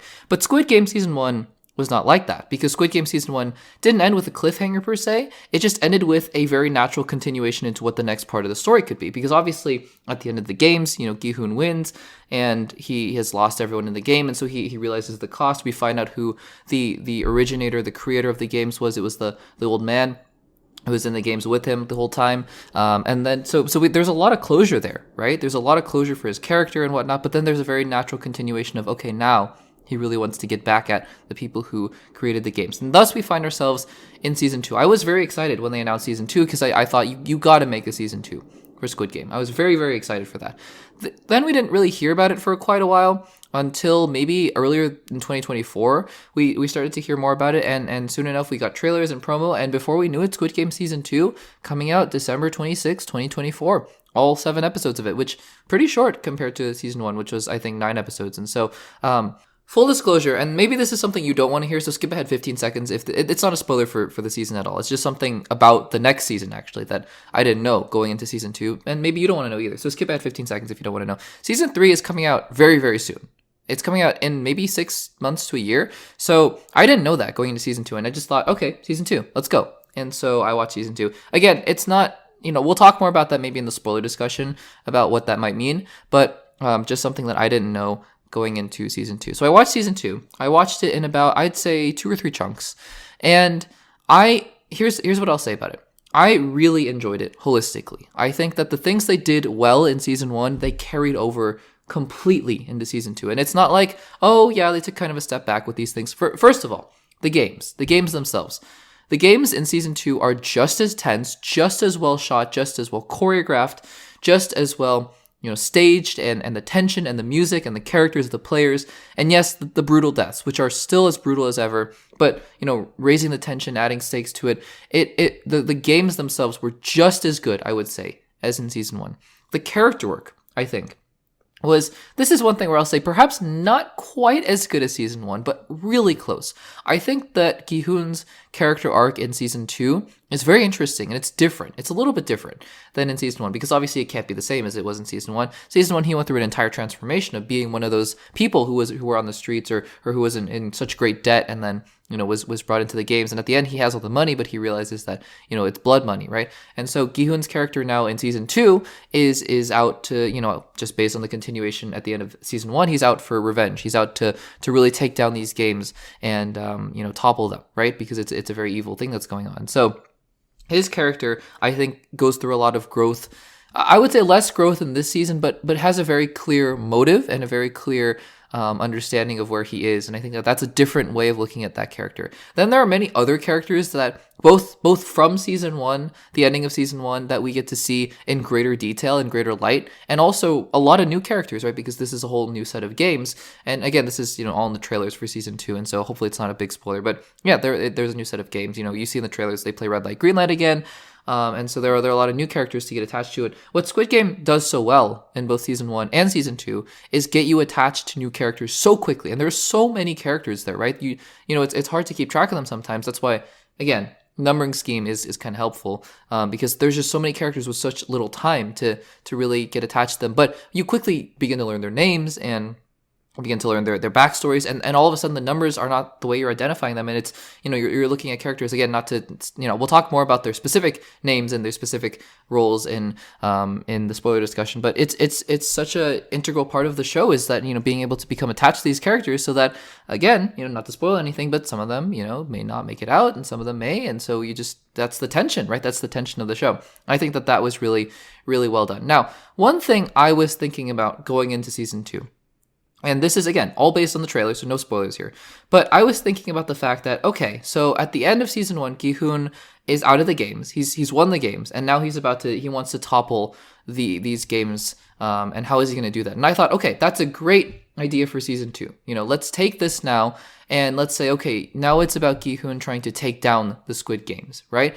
And then I watched the first trailer for season 2, and he was right back in the games. I mean, there were lines in the trailer where he goes, "I've already been here." He's yelling at everyone in the dorms, and I was like, wait a second, that doesn't feel right. Why in the world is he back in the games? And that's a question that a lot of characters ask throughout the season. And I will say, I was very skeptical, because I was like, okay, Netflix, is this just sort of a way to cash grab and capitalize on the fact that, well, the first season worked so well, so why don't we just do this, basically the same thing as the first season, and manufacture a way to get him back in the games? And I will say this, because I was very worried that this was just an excuse to get him back in the games, because, oh, you remember the first season, right, where Gi-hoon was in the games, and you really liked the first season, so let's do it again. I'll say, the reason that Gi-hoon is back in the games is much more narratively satisfying than I thought it had any business being entering the season, which I thought was really good. There is a very clear reason why Gi-hoon wants to get back into the games, and it's honestly quite simple, and I think that it works to its benefit, the show's benefit. However, once he is in the games, then the show does start to diverge into the old not formulas, but the old patterns of the first Squid Game. And what I mean by that, again, not talking about specific details, but is that the beginning of season 2 is setting up a lot of very interesting plot points related to the end of season 1, which is, how is Gi-hoon going to take down the Squid Games, right? And then at a certain point, he re-enters the Squid Game, as you would understand from the trailers, as you would see from the trailers. And at that point, the show kind of abandons a lot of the threads that it had set up earlier on in the season, and it just basically becomes another Squid Game. Now, these Squid Games are a little different, obviously, because Gi-hoon knows what's going on, and that's a big plot point in this show about the fact that he knows, and the fact that he is still trying to take the games down, but in what way, in what capacity. And there are a lot of twists and turns as there were with season 1. So it's not exactly the same, because in the first season he was just trying to survive, right? In this season it's like, okay, there's a little bit more going on here. But I will say there is a very clear turning point in this season where it does become a lot more like season 1. And so I just think I think my worries going into the season of, oh, is it just going to be a carbon copy of season 1? I think we're both assuaged and brought up, because I think that, yes, there's a very good reason for Gi-hoon to be back in the games, but then there's also, then it just kind of becomes the games again, which I think, again, like I said at the beginning, the games are very well shot, it's very tense, and the tension is what really makes this show, and so I think it's really well done. Now, a lot of people, again, no spoilers here, but this is just talking about the perception of the finale. A lot of people, the one thing I did know going into season 2 was that a lot of people were pretty disappointed with the finale.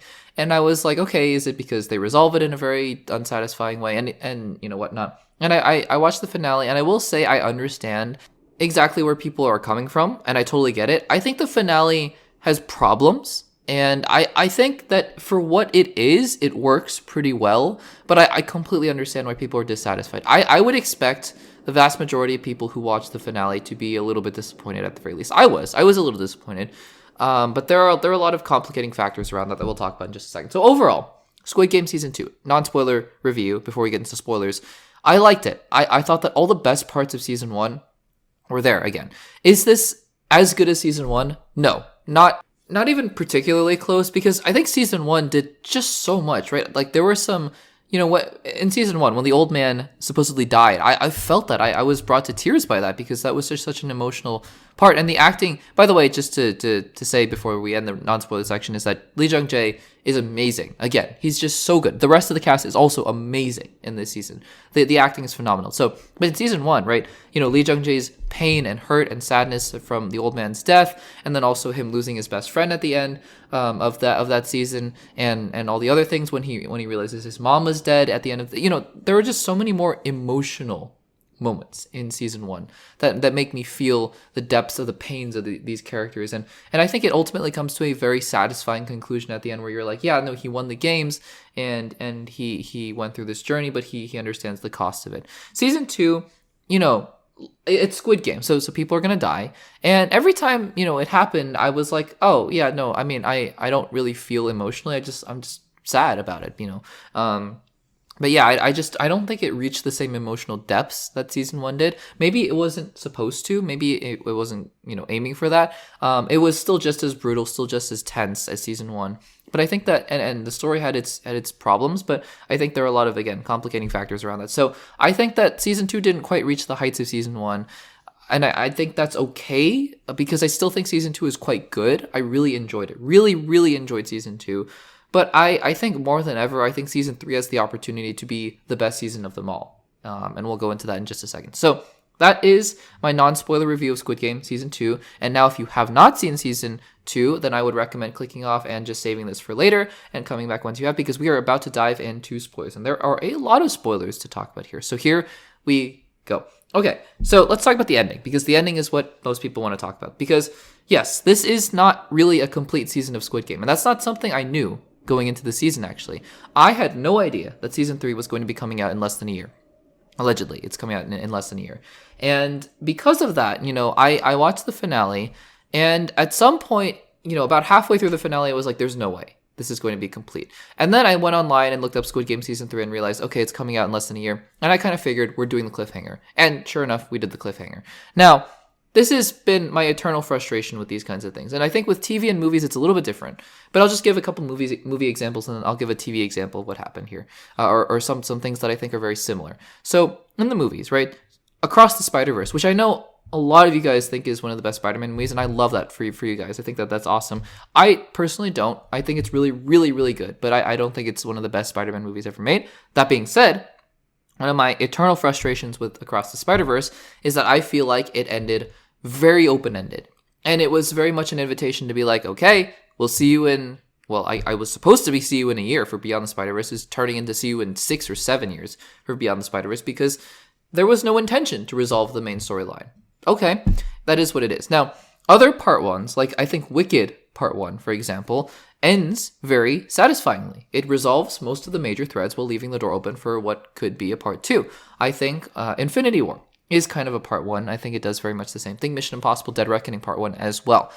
Now, in TV, the one show that I was thinking about as season 2 of Squid Game ended, was Loki. Because Loki season 1 ended, and I was like, that was so utterly disappointing. And I know a lot of people love the finale of Loki, and that's totally good. I was so frustrated by the end of Loki, not just because of Kang and I didn't like Jonathan Majors' performance, which is true, but that's not why. But just because I was like, you're kidding. You didn't resolve anything, really. And then we get season 2, I think 2 years later, we get season 2.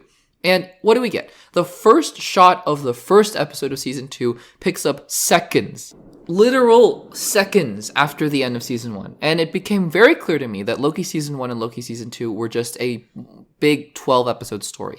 I think Squid Game season 2 and season 3 are doing pretty much the same thing.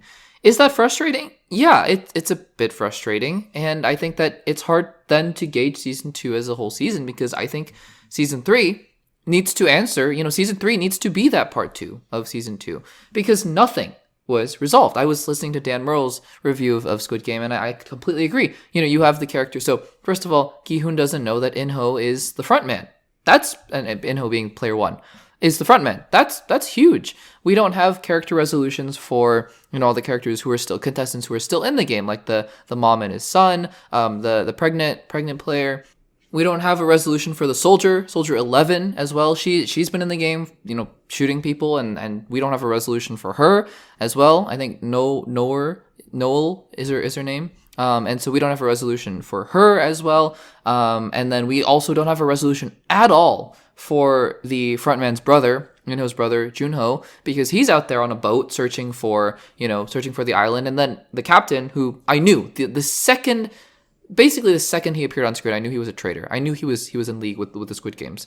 And he betrayed, he revealed his true colors to a couple of the soldiers. So, we don't know what's going on there. So nothing has been resolved. And again, it's fine in a sense of like, okay, this is just part 1, and so part 2 Squid Game Season 3 will probably resolve a bunch of these things, but it's just eternally frustrating to kind of have these things, I don't understand why we couldn't have just had this all be in one season, honestly. Was it just, we didn't want to wait that long, or is Season 3 going to be, because look, if Season 3 is going to be a completely different storyline, and it's going to, Season 3 has its own beginning, middle, and end, which is fine, it's good, but then it's going to make Season 2 feel even less satisfying, because it's just going to leave Season 2 dangling. So I'd almost prefer if Season 3 was just outright the second half of one story, which I think the creator said it was going to be. So I guess there's that. In terms of, I thought it was a really neat idea at first, but then throughout the games, to have the frontman, be a part of the games. It strikes me though, because we've done this twice now, I realize, with, the creator of the game, the old man, being a part of the games in Season 1, and now Inho being a part of the games in Season 2, that, they're being very cavalier with their lives, because, sure that the guards, I'm sure, know that they're in the games as these players, but, there's a lot of randomness that goes into the deaths of these characters, and I don't know, it seems just kind of crazy that they'd risk their lives for this kind of thing, but maybe that's the point, I don't know. So, yeah, there's that. And yeah, in terms of the season as a whole, I really liked the setup at the beginning. The first couple episodes, I thought, especially the recruiter episode at the beginning, I thought was so strong. And, I think going through that beginning, I was like, okay, there's a justification for why Gi-hoon gets back on the island, because they put a tracker in him as the last resort when he's chasing the front man, and now they're going to be able to track him, but that goes wrong. And I'm like, okay, really good idea, really makes sense. But then you get onto the island, and then the tracker's gone, and they realized it, and so then it's like, okay, he's back in the games. But then once, at that point, we kind of ditched the Junho storyline with the boat and searching for the island. That just goes away pretty much completely. At a certain point, it just becomes another Squid Game, and it just becomes another, Gi-hoon trying to survive. And that's like, okay, I get it, really fun, really tense. The 5-minute, 5-course obstacle course kind of, 5-minute obstacle course kind of thing was crazy, and it was tense, and it was amazing. But I think it just kind of became Squid Game again. And I for better or for worse, because I think the games themselves are orchestrated so well, but I kind of wish that we had been really digging into those A and B storylines of, okay, we got to take these games down, instead of now we're just trying to survive the games, which I think is fun. There were some other really interesting auxiliary characters. I grew very fond of the mom and her son. I think that they were very compelling characters, and I'm very afraid they're going to die in Season 3, because I think that's just how it goes with these kinds of shows.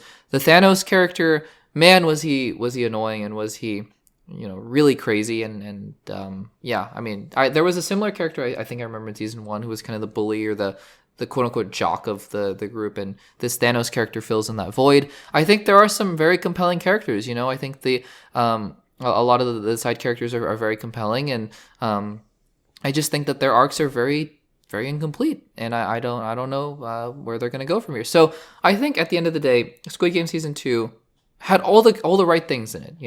It just didn't have a complete story, and for what it's worth, I think that it's fine to have this be part 1 of a bigger story. I just kind of wish it wasn't. I just kind of wish it wasn't. So, guys, those were my thoughts on Squid Game Season 2. Have you seen it? And if you enjoyed it, let me know in the comments down below. And are you excited for Season 3? I'd love to hear your guys' thoughts in the comments down below. Alrighty, guys. So, Daredevil is a character that we had all been expecting to see pop up in future movies. Obviously, he made his first MCU appearance in Spider-Man No Way Home as, Matt Murdock, as not as the masked vigilante Daredevil himself, but with the recent with the upcoming Avengers Doomsday films, and even Spider-Man 4, there's been a lot of rumors lately that he is in fact going to appear in Spider-Man 4. None of this has been confirmed, so we'll have to see how that is looking. But anyways, based on just the fact that he's such a popular character, and based on the fact that, you know, his character seems to have ties to a lot of street level heroes that are going to be making appearances in the future of the MCU, like Spider-Man, even Shang-Chi could be a possibility as well. And he is, of course, getting his own series. Daredevil Born Again Season 1 is coming out in just a few months, honestly, which is really, really exciting. And, you know, they're going to be entering production of Season 2, which was originally going to be just the second half of Season 1 to begin with. But, you know, Daredevil, such a popular character in the MCU. And now, it looks like from the unlikeliest of sources, we have gotten confirmation that he is going to be in the Avengers films, or at least Avengers Doomsday. So this is a quote here, not from Variety, not from The Hollywood Reporter, not from Deadline, but from Charlie Cox's trainer, or somebody who owns a gym that Charlie Cox is training at. And this is a direct quote here that from this trainer. It says here, quote, "It's been awesome having Charlie and his wife, Sam Cox, in the DFRNT." Oh, I guess that's the name of the gym. "Over the past few weeks. Charlie is currently training for his role in the upcoming Marvel Avengers movie where he will play Daredevil." Okay, so that's breaking news, and I don't know if this was an intentional leak here. Maybe that Marvel was like, hey, you know, you might want to start spreading excitement about the Avengers film, Avengers Doomsday. It's worth noting here that it's ambiguous enough as to whether, you know, he's going to be playing Charlie Cox, or he's going to be playing Daredevil in Avengers Doomsday and Avengers Secret Wars. You could read the quote, I think, either way, honestly, and maybe it doesn't even, you know, they don't even know anything, because the owner says Avengers movie singular, but maybe he's just, you know, focusing on Doomsday, and he wasn't even thinking about Secret Wars. I don't even know. So this isn't confirmation officially of anything, and who knows? Maybe Charlie Cox was like, yeah, you know, I'm going to be in some upcoming Marvel stuff, and maybe the trainer was like, oh, gotcha, you know, and he just extrapolated. So there are ways in which this means nothing at all. However, the most likely scenario is that this is just an unfortunate, or maybe fortunate for us, it's slip of the tongue from this guy, and this is an actual confirmation that, yeah, Charlie Cox will be appearing in Avengers Doomsday. Now, I've been saying for quite a while here, right? It's not really breaking news at all if X actor is coming back for Avengers Doomsday and Secret Wars. I think that's sort of the pitfall of these kinds of movies, is that everyone can appear in these movies, and it doesn't make, you know, it wouldn't be surprising at all for any MCU actor or any MCU character to appear in these movies, even some of the crazy ones in What If, for example. So yeah, I mean, am I surprised about this? Not particularly. Although I think one of the interesting things about this is the fact that, yeah, well, because you have, you know, Charlie Cox as Daredevil, right? And he's appearing in TV things primarily. I think one of the challenges you're going to have here is translating a character from television to live action. They tried it before with Miss Marvel and with Monica Rambeau, and that didn't really work out that well. The Marvels is an isolated incident, and so we don't know if that trend can you know, is going to translate into other things, because yeah, I mean, Falcon and the Winter Soldier to Captain America Brave New World is another example, but even that is more like, well, we saw at the end of Endgame, you know, Sam taking up the shield, and also Sam Wilson has been a very established member of the MCU for a long time, so it's not like this is coming out of nowhere. Daredevil, again, there is a big fan base for the show. I loved the original show, but not everyone has seen it, and so, you know, I'm sure you saw the reactions to the people applauding and cheering when they saw Matt Murdock in Spider-Man No Way Home, but a lot of other people were like, who is that? Just some lawyer guy, and why is everyone clapping, you know? And so I think there will be a sizable amount of the audience that will be like, I don't know who this is, and when Daredevil shows up in Avengers Doomsday. And I worry that that's going to be the case for a lot of characters who are just in television. Like, I don't know if Moon Knight's going to show up or She-Hulk, but if they show up, everyone's going to be like, who in the world are these people? And I wonder if that is the biggest hurdle that Marvel has to face when, you know, bringing these television characters to their movies, because I think that while we think in this, you know, bubble of movie coverage and talking about all these different shows and movies that, oh yeah, everyone at least knows who these characters are, even if they haven't seen the shows, I don't know that that's true. I think that there is going to be a potential here where these movies have just too many characters that it's going to be like, I don't even know who any of these are, and they're going to see the movie once and be like, I'm done. I don't even want to see Secret Wars anymore if it's going to be like this. But I don't know. Maybe I'm underestimating the general movie-going audience, and so we'll have to see about that. Guys, let me know in the comments down below what you think about this, and do you think this is actual confirmation from Charlie Cox's, you know, gym trainer that he is going to be in Avengers Doomsday? Let me know in the comments down below. Alrighty guys, not a good day for Batman fans out there, myself included, because today's episode includes two stories about two separate Batman projects, unrelated to one another other than the fact that they're both DCU projects, or not DC Studios projects, I should say. But we're going to talk about Brave and the Bold first, because that is the one that is relevant to the DCU, and then we'll talk about the other one that I think has some more specifics related to it, and also just, I personally think is a little bit more disappointing because we've gotten some concrete things from the Batman before. But let's talk about first, Brave and the Bold. So when James Gunn made his initial DCU announcement, one of the things that he talked about, not extensively, but in some detail, was this Batman project called Brave and the Bold, right? It was going to be a little bit different, I think, than any other Batman project we'd seen before, mainly because, and I'm talking about more the live action ones, not the animated ones, because we were going to be seeing the Bat family featured prominently in the Brave and the Bold. In fact, we were going to be getting Damian Wayne in the Brave and the Bold. So that was exciting, I think, in a way that was like, okay, we're going to be seeing a new side of Batman. We're going to be seeing a different kind of Batman. But then, since that point, this was about 3 years ago now, we haven't really heard anything from James Gunn about this project. And now, we heard a little bit, I think almost immediately after, I guess, that Andy Muschietti was going to be directing it, who directed the It films and who directed the Flash movie from the DCEU.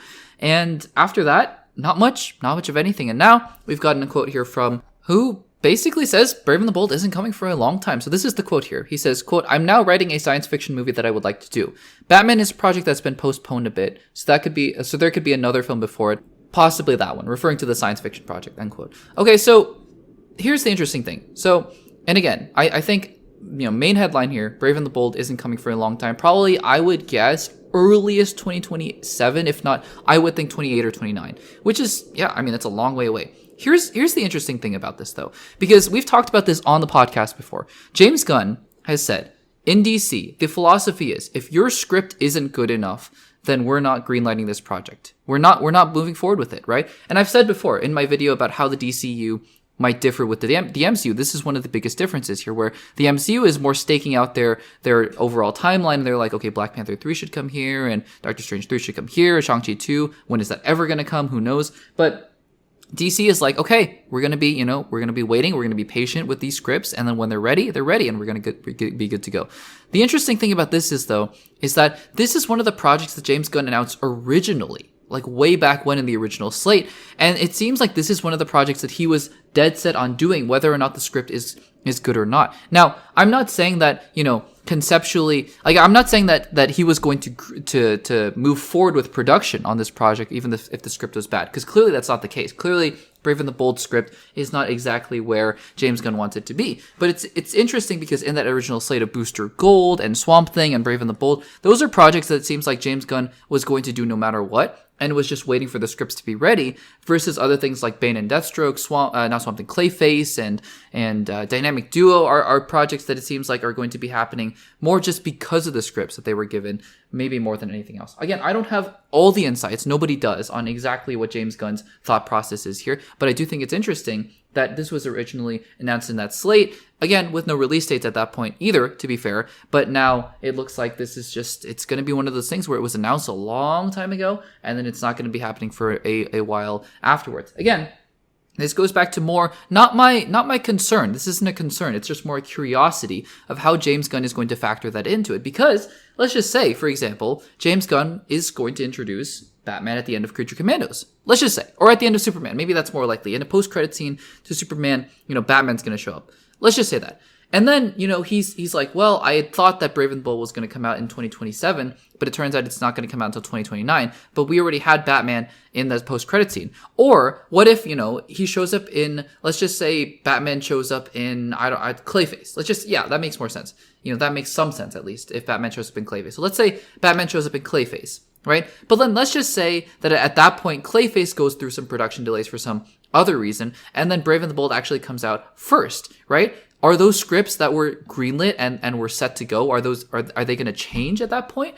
I'm just curious more on a planning level, right? Because I know people in the comments have been saying to me, it's going to be standalone. DC is going to be more standalone. I agree. DC is going to be more standalone. But guys, let's not kid ourselves. Creature Commandos had an entire, dream sequence where Peacemaker, Batman, Superman, Wonder Woman were there. I think Gorilla Grodd was even in there. So it's not like the DC universe is going to be entirely isolated from itself. I mean, Supergirl is going to appear in Superman. Rick Flag Sr. is going to appear in Superman, Peacemaker, and Creature Commando. So just to say, that the DCU is going to be completely isolated, each project is going to be completely separate, I think is not fair to say, actually, based on what James Gunn has said. So I'm just more curious to see how, if at all, this Brave and the Bold delay is going to affect the rest of the DCU.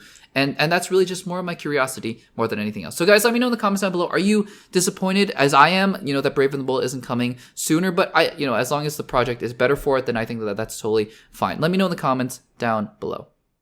All right, guys, and the other disappointing piece of Batman news, another Batman film has been delayed. Guys, this is going to be short because I just wanted to say, come on the podcast and say this is sad. I wish that this, I wish that this film had come out way before then. The Batman Part 2, which originally was going to come out in 2025, I believe, had been pushed to 2026 in October, and now has been pushed once again to October 1st, 2027. The Batman Part 2 will be coming out almost a full 5.5 years after the first Batman film. Now, it's a little better in the sense that we just got the Penguin, and so we've gotten some more insights into this Batman universe, but that first Batman film, The Batman, was something of a miracle. Not in the sense that, it was going to be so terrible and it ended up being good.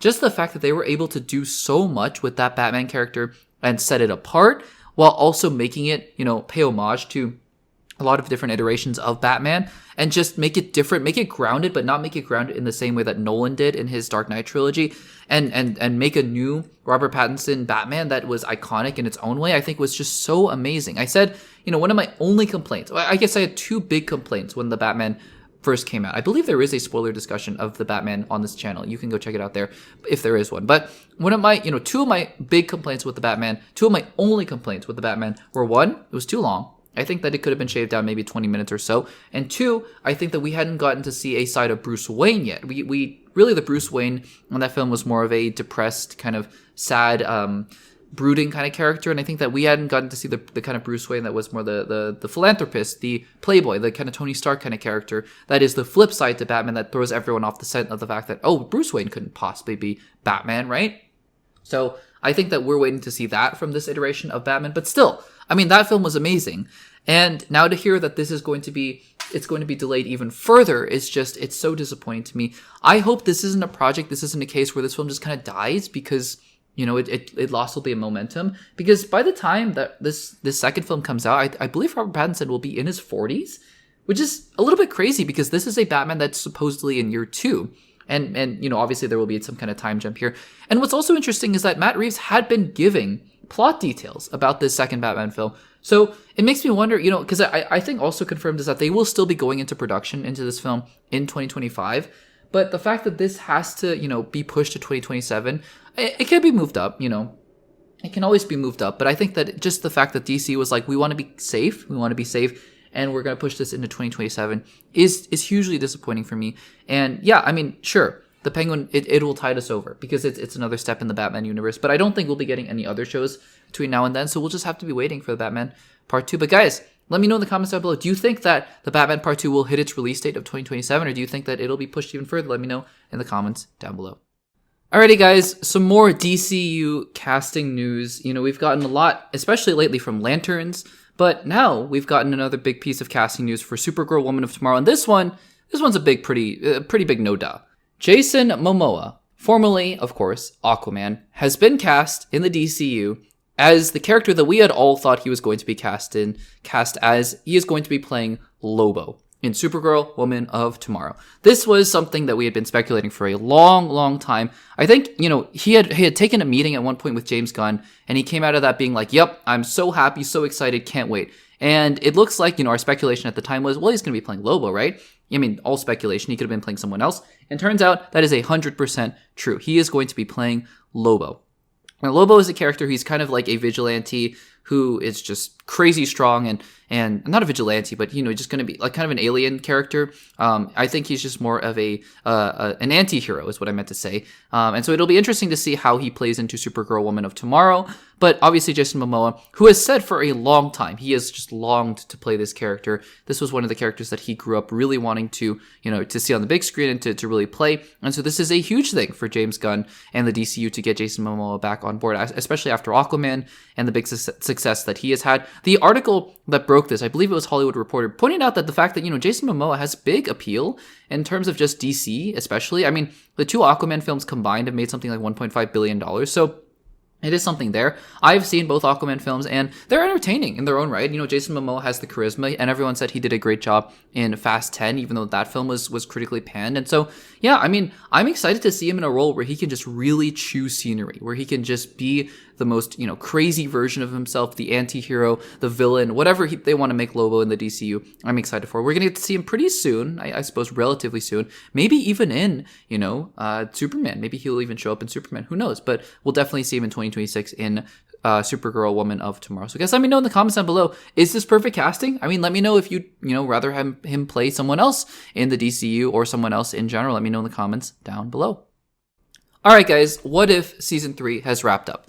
And this is going to be a full spoiler discussion for What If Season 3. So if you have not seen that series, then let me know. Not let me know. I'm jumping ahead to the end if that tells you anything about how I felt about this season of What If. But no, rather, if you haven't seen What If Season 3, then make sure to just come back to this video later, leave a comment letting me know if you're excited for What If Season 3 or what you're most looking forward to. But yeah, just make sure to come back to this later, save this podcast segment clip for, whatever medium you're listening to for later, and then come back once you have. So this is going to be a full spoiler discussion of all 8 episodes and the series as a whole of What If Season 3. Now, just for a little bit of context here, I went into What If Season 1 being a little bit, pretty optimistic, honestly, being like, okay, well, let's just explore different parts of the MCU that we hadn't gotten to explore before. I think that there was a lot of fun potential there to just be like, yeah, let's just go for it. Let's see what's happening here, and it's going to be a fun little, I don't want to say appetizer, but just a little, bite to eat, a little snack in between the big Disney Plus live action shows.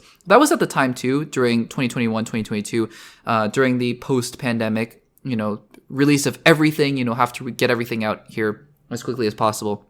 It was at that time that it was like, oh, so much MCU content, and that was coming off of a 2020 where we had no MCU content at all. So it was, I think I was just more excited to have things to watch in general. And I saw What If Season 1, and I thought it was okay at best. I think that, the animation style is fine. It was good for what it was. And I think that Doctor Strange's, episode 4 was a big standout episode. And there were a couple others, like What If Hank Pym, tried to kill all the Avengers. And I think there were a couple, with Peggy Carter that were pretty good. So overall, not bad. I think the Infinity Ultron concept was great as well. Loved Infinity Ultron. Some of the other ones, like the Party Thor episode, it was like, not my favorite at all. Not my favorite at all.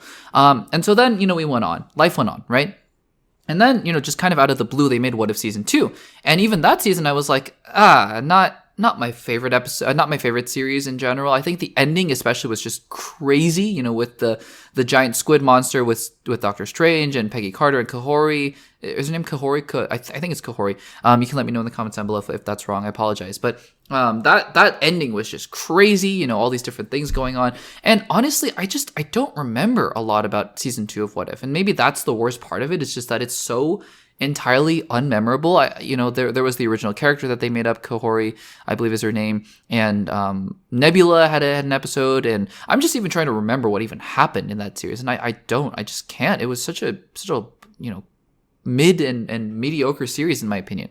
So heading into What If Season 3, they announced this was going to be the end of it all, right? And I was like, okay, what I really want here is let's just try to get as many entertaining episodes out of this as possible. Let's just try to see how much we can get here. And if anything else, if you're going to hint at the multiverse saga and try to hint at Doomsday a little bit, that's great too. I take that. But otherwise, wasn't super excited for it. So I watched each of the episodes as they came out, and we'll go through each one. I didn't really take notes here. I just gave quick summarized thoughts. I think that's for the better, honestly. And then we'll talk about my thoughts on the series as a whole at the end of all of that. And maybe I have a little bit of a ranking here of all 8 episodes, although I'm not married to it at all.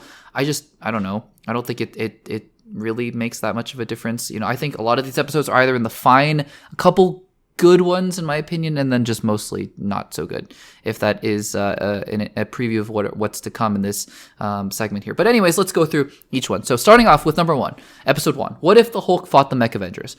I thought it was entertaining, if not a little bit silly. What really, I think this series, I should have mentioned this in the previous part where I was talking about the series as a whole, but this episode exemplifies this. What this series is really trying to do at this point is be like, hey guys, we haven't forgot. about the Avengers that we've introduced throughout the MCU at this point. So in this episode, Moon Knight, Shang-Chi, I think Nakia was there, Sam obviously, Monica Rambeau, Hulk is there as well. Red Guardian and Melina Vostokov, is that her name? Anyways, Melina and Red Guardian are there. So it's really a chance for the series to be like, we haven't forgotten about these characters. Don't you forget about these characters, because we haven't. And to be fair, I mean, that's cool, because more Shang-Chi, great. Where is Shang-Chi 2? Where is it? Please, somebody give Shang-Chi 2 to me. Anyways, Moon Knight, good to see Moon Knight in there. Great, that's awesome. So, yeah, I mean, that really feels like what this series is trying to be. Lots of Eternals content, or Eternals references in this season, which is great. I love Eternals, so that's great. But, again, these are just concepts, and these are just ideas and actors showing up. So, in terms of the actual story here, I mean, it was pretty silly. It was a clear parody of Gundam and Godzilla, with Bruce Banner turning into Godzilla. But I have to admit, for as silly as it was, I didn't mind it. I thought it was okay. So, okay, off to a good start here. Number 2, episode 2. What if Agatha went to Hollywood? Another interesting episode. Honestly, kind of entertaining. I like the dance sequences to a point. I think after a certain point, they were just kind of getting a little bit crazy. Seeing Kingo back, great. Agatha, say what you will about the series and Agatha Harkness as a character, but Catherine Hahn chews up scenery. And I like the Eternals connections. I think it gets ridiculous in the sense of how can Agatha Harkness, harness the powers of a Celestial as well. But, I think the punchline of this episode as well, just being ironically that, movies are magic and also you're watching a TV show. I think that's kind of silly. But no, I thought it was entertaining. So yeah, at this point I was like, okay, 2 for 2. And spoiler alert, we're getting 3 for 3 because I enjoyed episode 3. What if the Red Guardian stopped the Winter Soldier? Mostly because of the chemistry between David Harbour, who carries this episode. I love David Harbour. He is awesome. David Harbour is so great in this role. And then Bucky, I think that this, honestly, what this episode did made me so much more excited for their dynamic in Thunderbolts, which we got a little bit of a taste of as they have a conversation about Super Soldier Serum in Thunderbolts. But yeah, I'm more excited about Thunderbolts. I think it's just again, silly. I think Alexei trying to introduce or influence everyone with Soviet Russia propaganda about the proletariat and Marxist not theology, but Marxist ideas is really funny to me. And Obadiah Stane, okay, I almost didn't recognize him for a second because it wasn't Jeff Bridges, but yeah, I mean, I don't know. This episode just made me more excited for Thunderbolts because I thought their dynamic was really fun. So 3 for 3, and then we get to episode 4.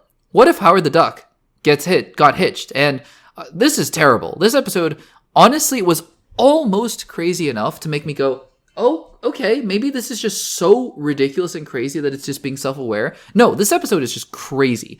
And yeah, I mean, Black Order, Loki, Zeus, Malekith, Thanos, it's not enough to just have cameos everywhere. I mean, lots of cameos, but this episode is just ridiculous.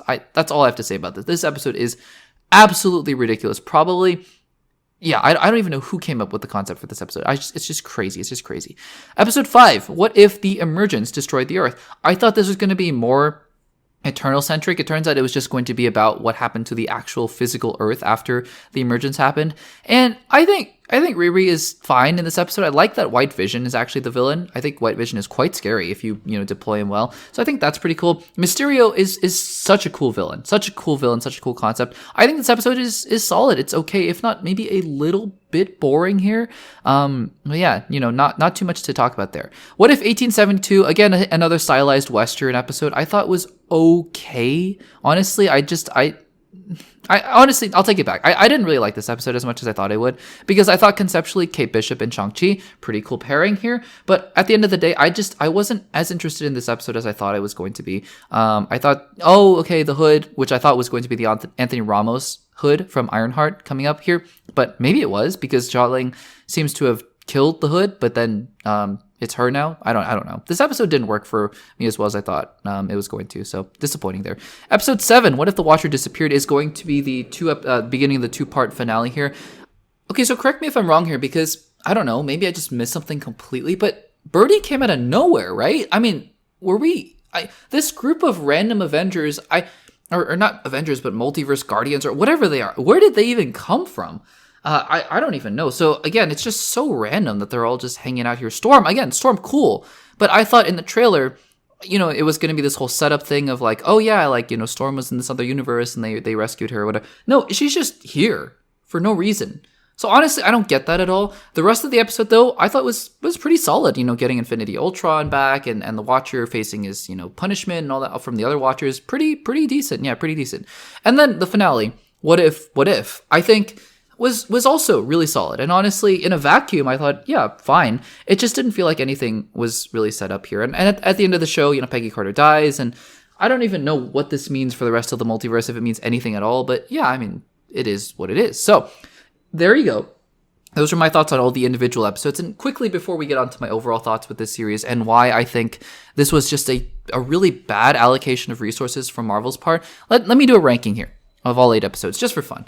I think number 1 is going to be episode 8. I think that in a vacuum, because I still don't think it was set up super well, but in a vacuum, it was pretty cool to see all the, these heroes fighting and becoming Watchers and stuff. Pretty cool. I think episode 3, surprisingly, comes in at number 2, the Red Guardian and Winter Soldier one, for all the reasons I talked about earlier. Episode 7, the what if the Watcher disappeared, also pretty interesting as well. Episode 2, Agatha and Kingo, surprisingly entertaining, right? Surprisingly entertaining. And then let me decide here. I'm gonna go with episode 1 after that. For as crazy and cheesy as it was, the Godzilla Gundam episode, I think it was entertaining enough, right? But here we're starting to get to the point of not great. Because coming in at number 6 is episode 5, What If the Emergence Destroyed the World? I think I like the concept much more than I like the execution, honestly. Then episode 6, What If 1872? And episode 4 comes in last place with What If Howard the Duck Got Hitched? So that's my, serious but really unserious ranking of all the 8 episodes of What If. Here's my problem with this series, because yeah, I didn't like this series that much. I didn't like the season of What If that much. But here's my problem with it. This occurs to me because I don't know the budgets of these shows, right? I don't know what the budget of What If was, but you have to imagine it was pretty expensive, just given the fact that they asked all of the voice actors, almost all of the voice actors, to come back and reprise their roles in What If. That has to be a lot of money right there. That has to be a lot of money. And look, I don't think conceptually What If is a bad idea.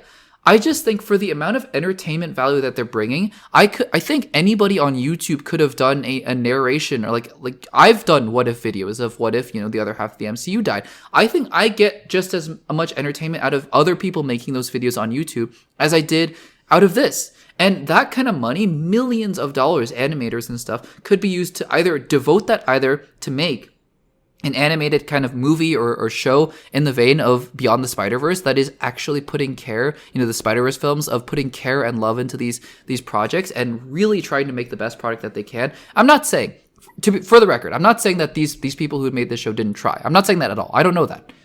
They might have tried their absolute best, and if they did, I applaud them for that. But it's just not working out well. And this is the last season of this, but they're going to be making Marvel Zombies coming out later on, and it's a similar thing with your friendly neighborhood Spider-Man. What if we just either pooled all these resources into making another live-action show that could be just as good, or putting those resources, devoting them into post-production for Thunderbolts or Cap 4, or making another animated film that is, of the caliber and quality that we expect from Marvel. Because this is honestly, it's so disappointing that they probably spent millions of dollars on this project, and we got this. But guys, that is my breakdown, my spoiler discussion of What If Season 3. What did you guys think of What If Season 3? Was this your favorite? Because if so, that's great. That's awesome. I'd love to hear that in the comments down below. Let me know what you thought about the series in the comments.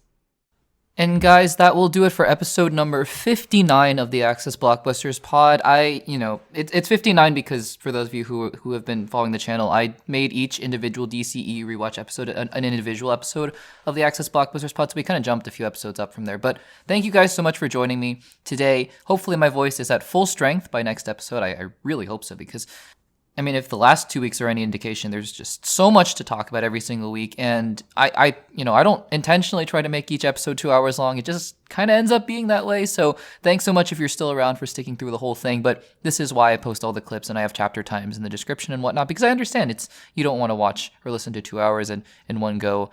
Most people don't. So I totally understand. But thank you guys so much if you are here at the end for listening. And I really appreciate it. Here's to a great 2025. Everybody hopefully you had a happy new year, and I'll see you guys in the next one.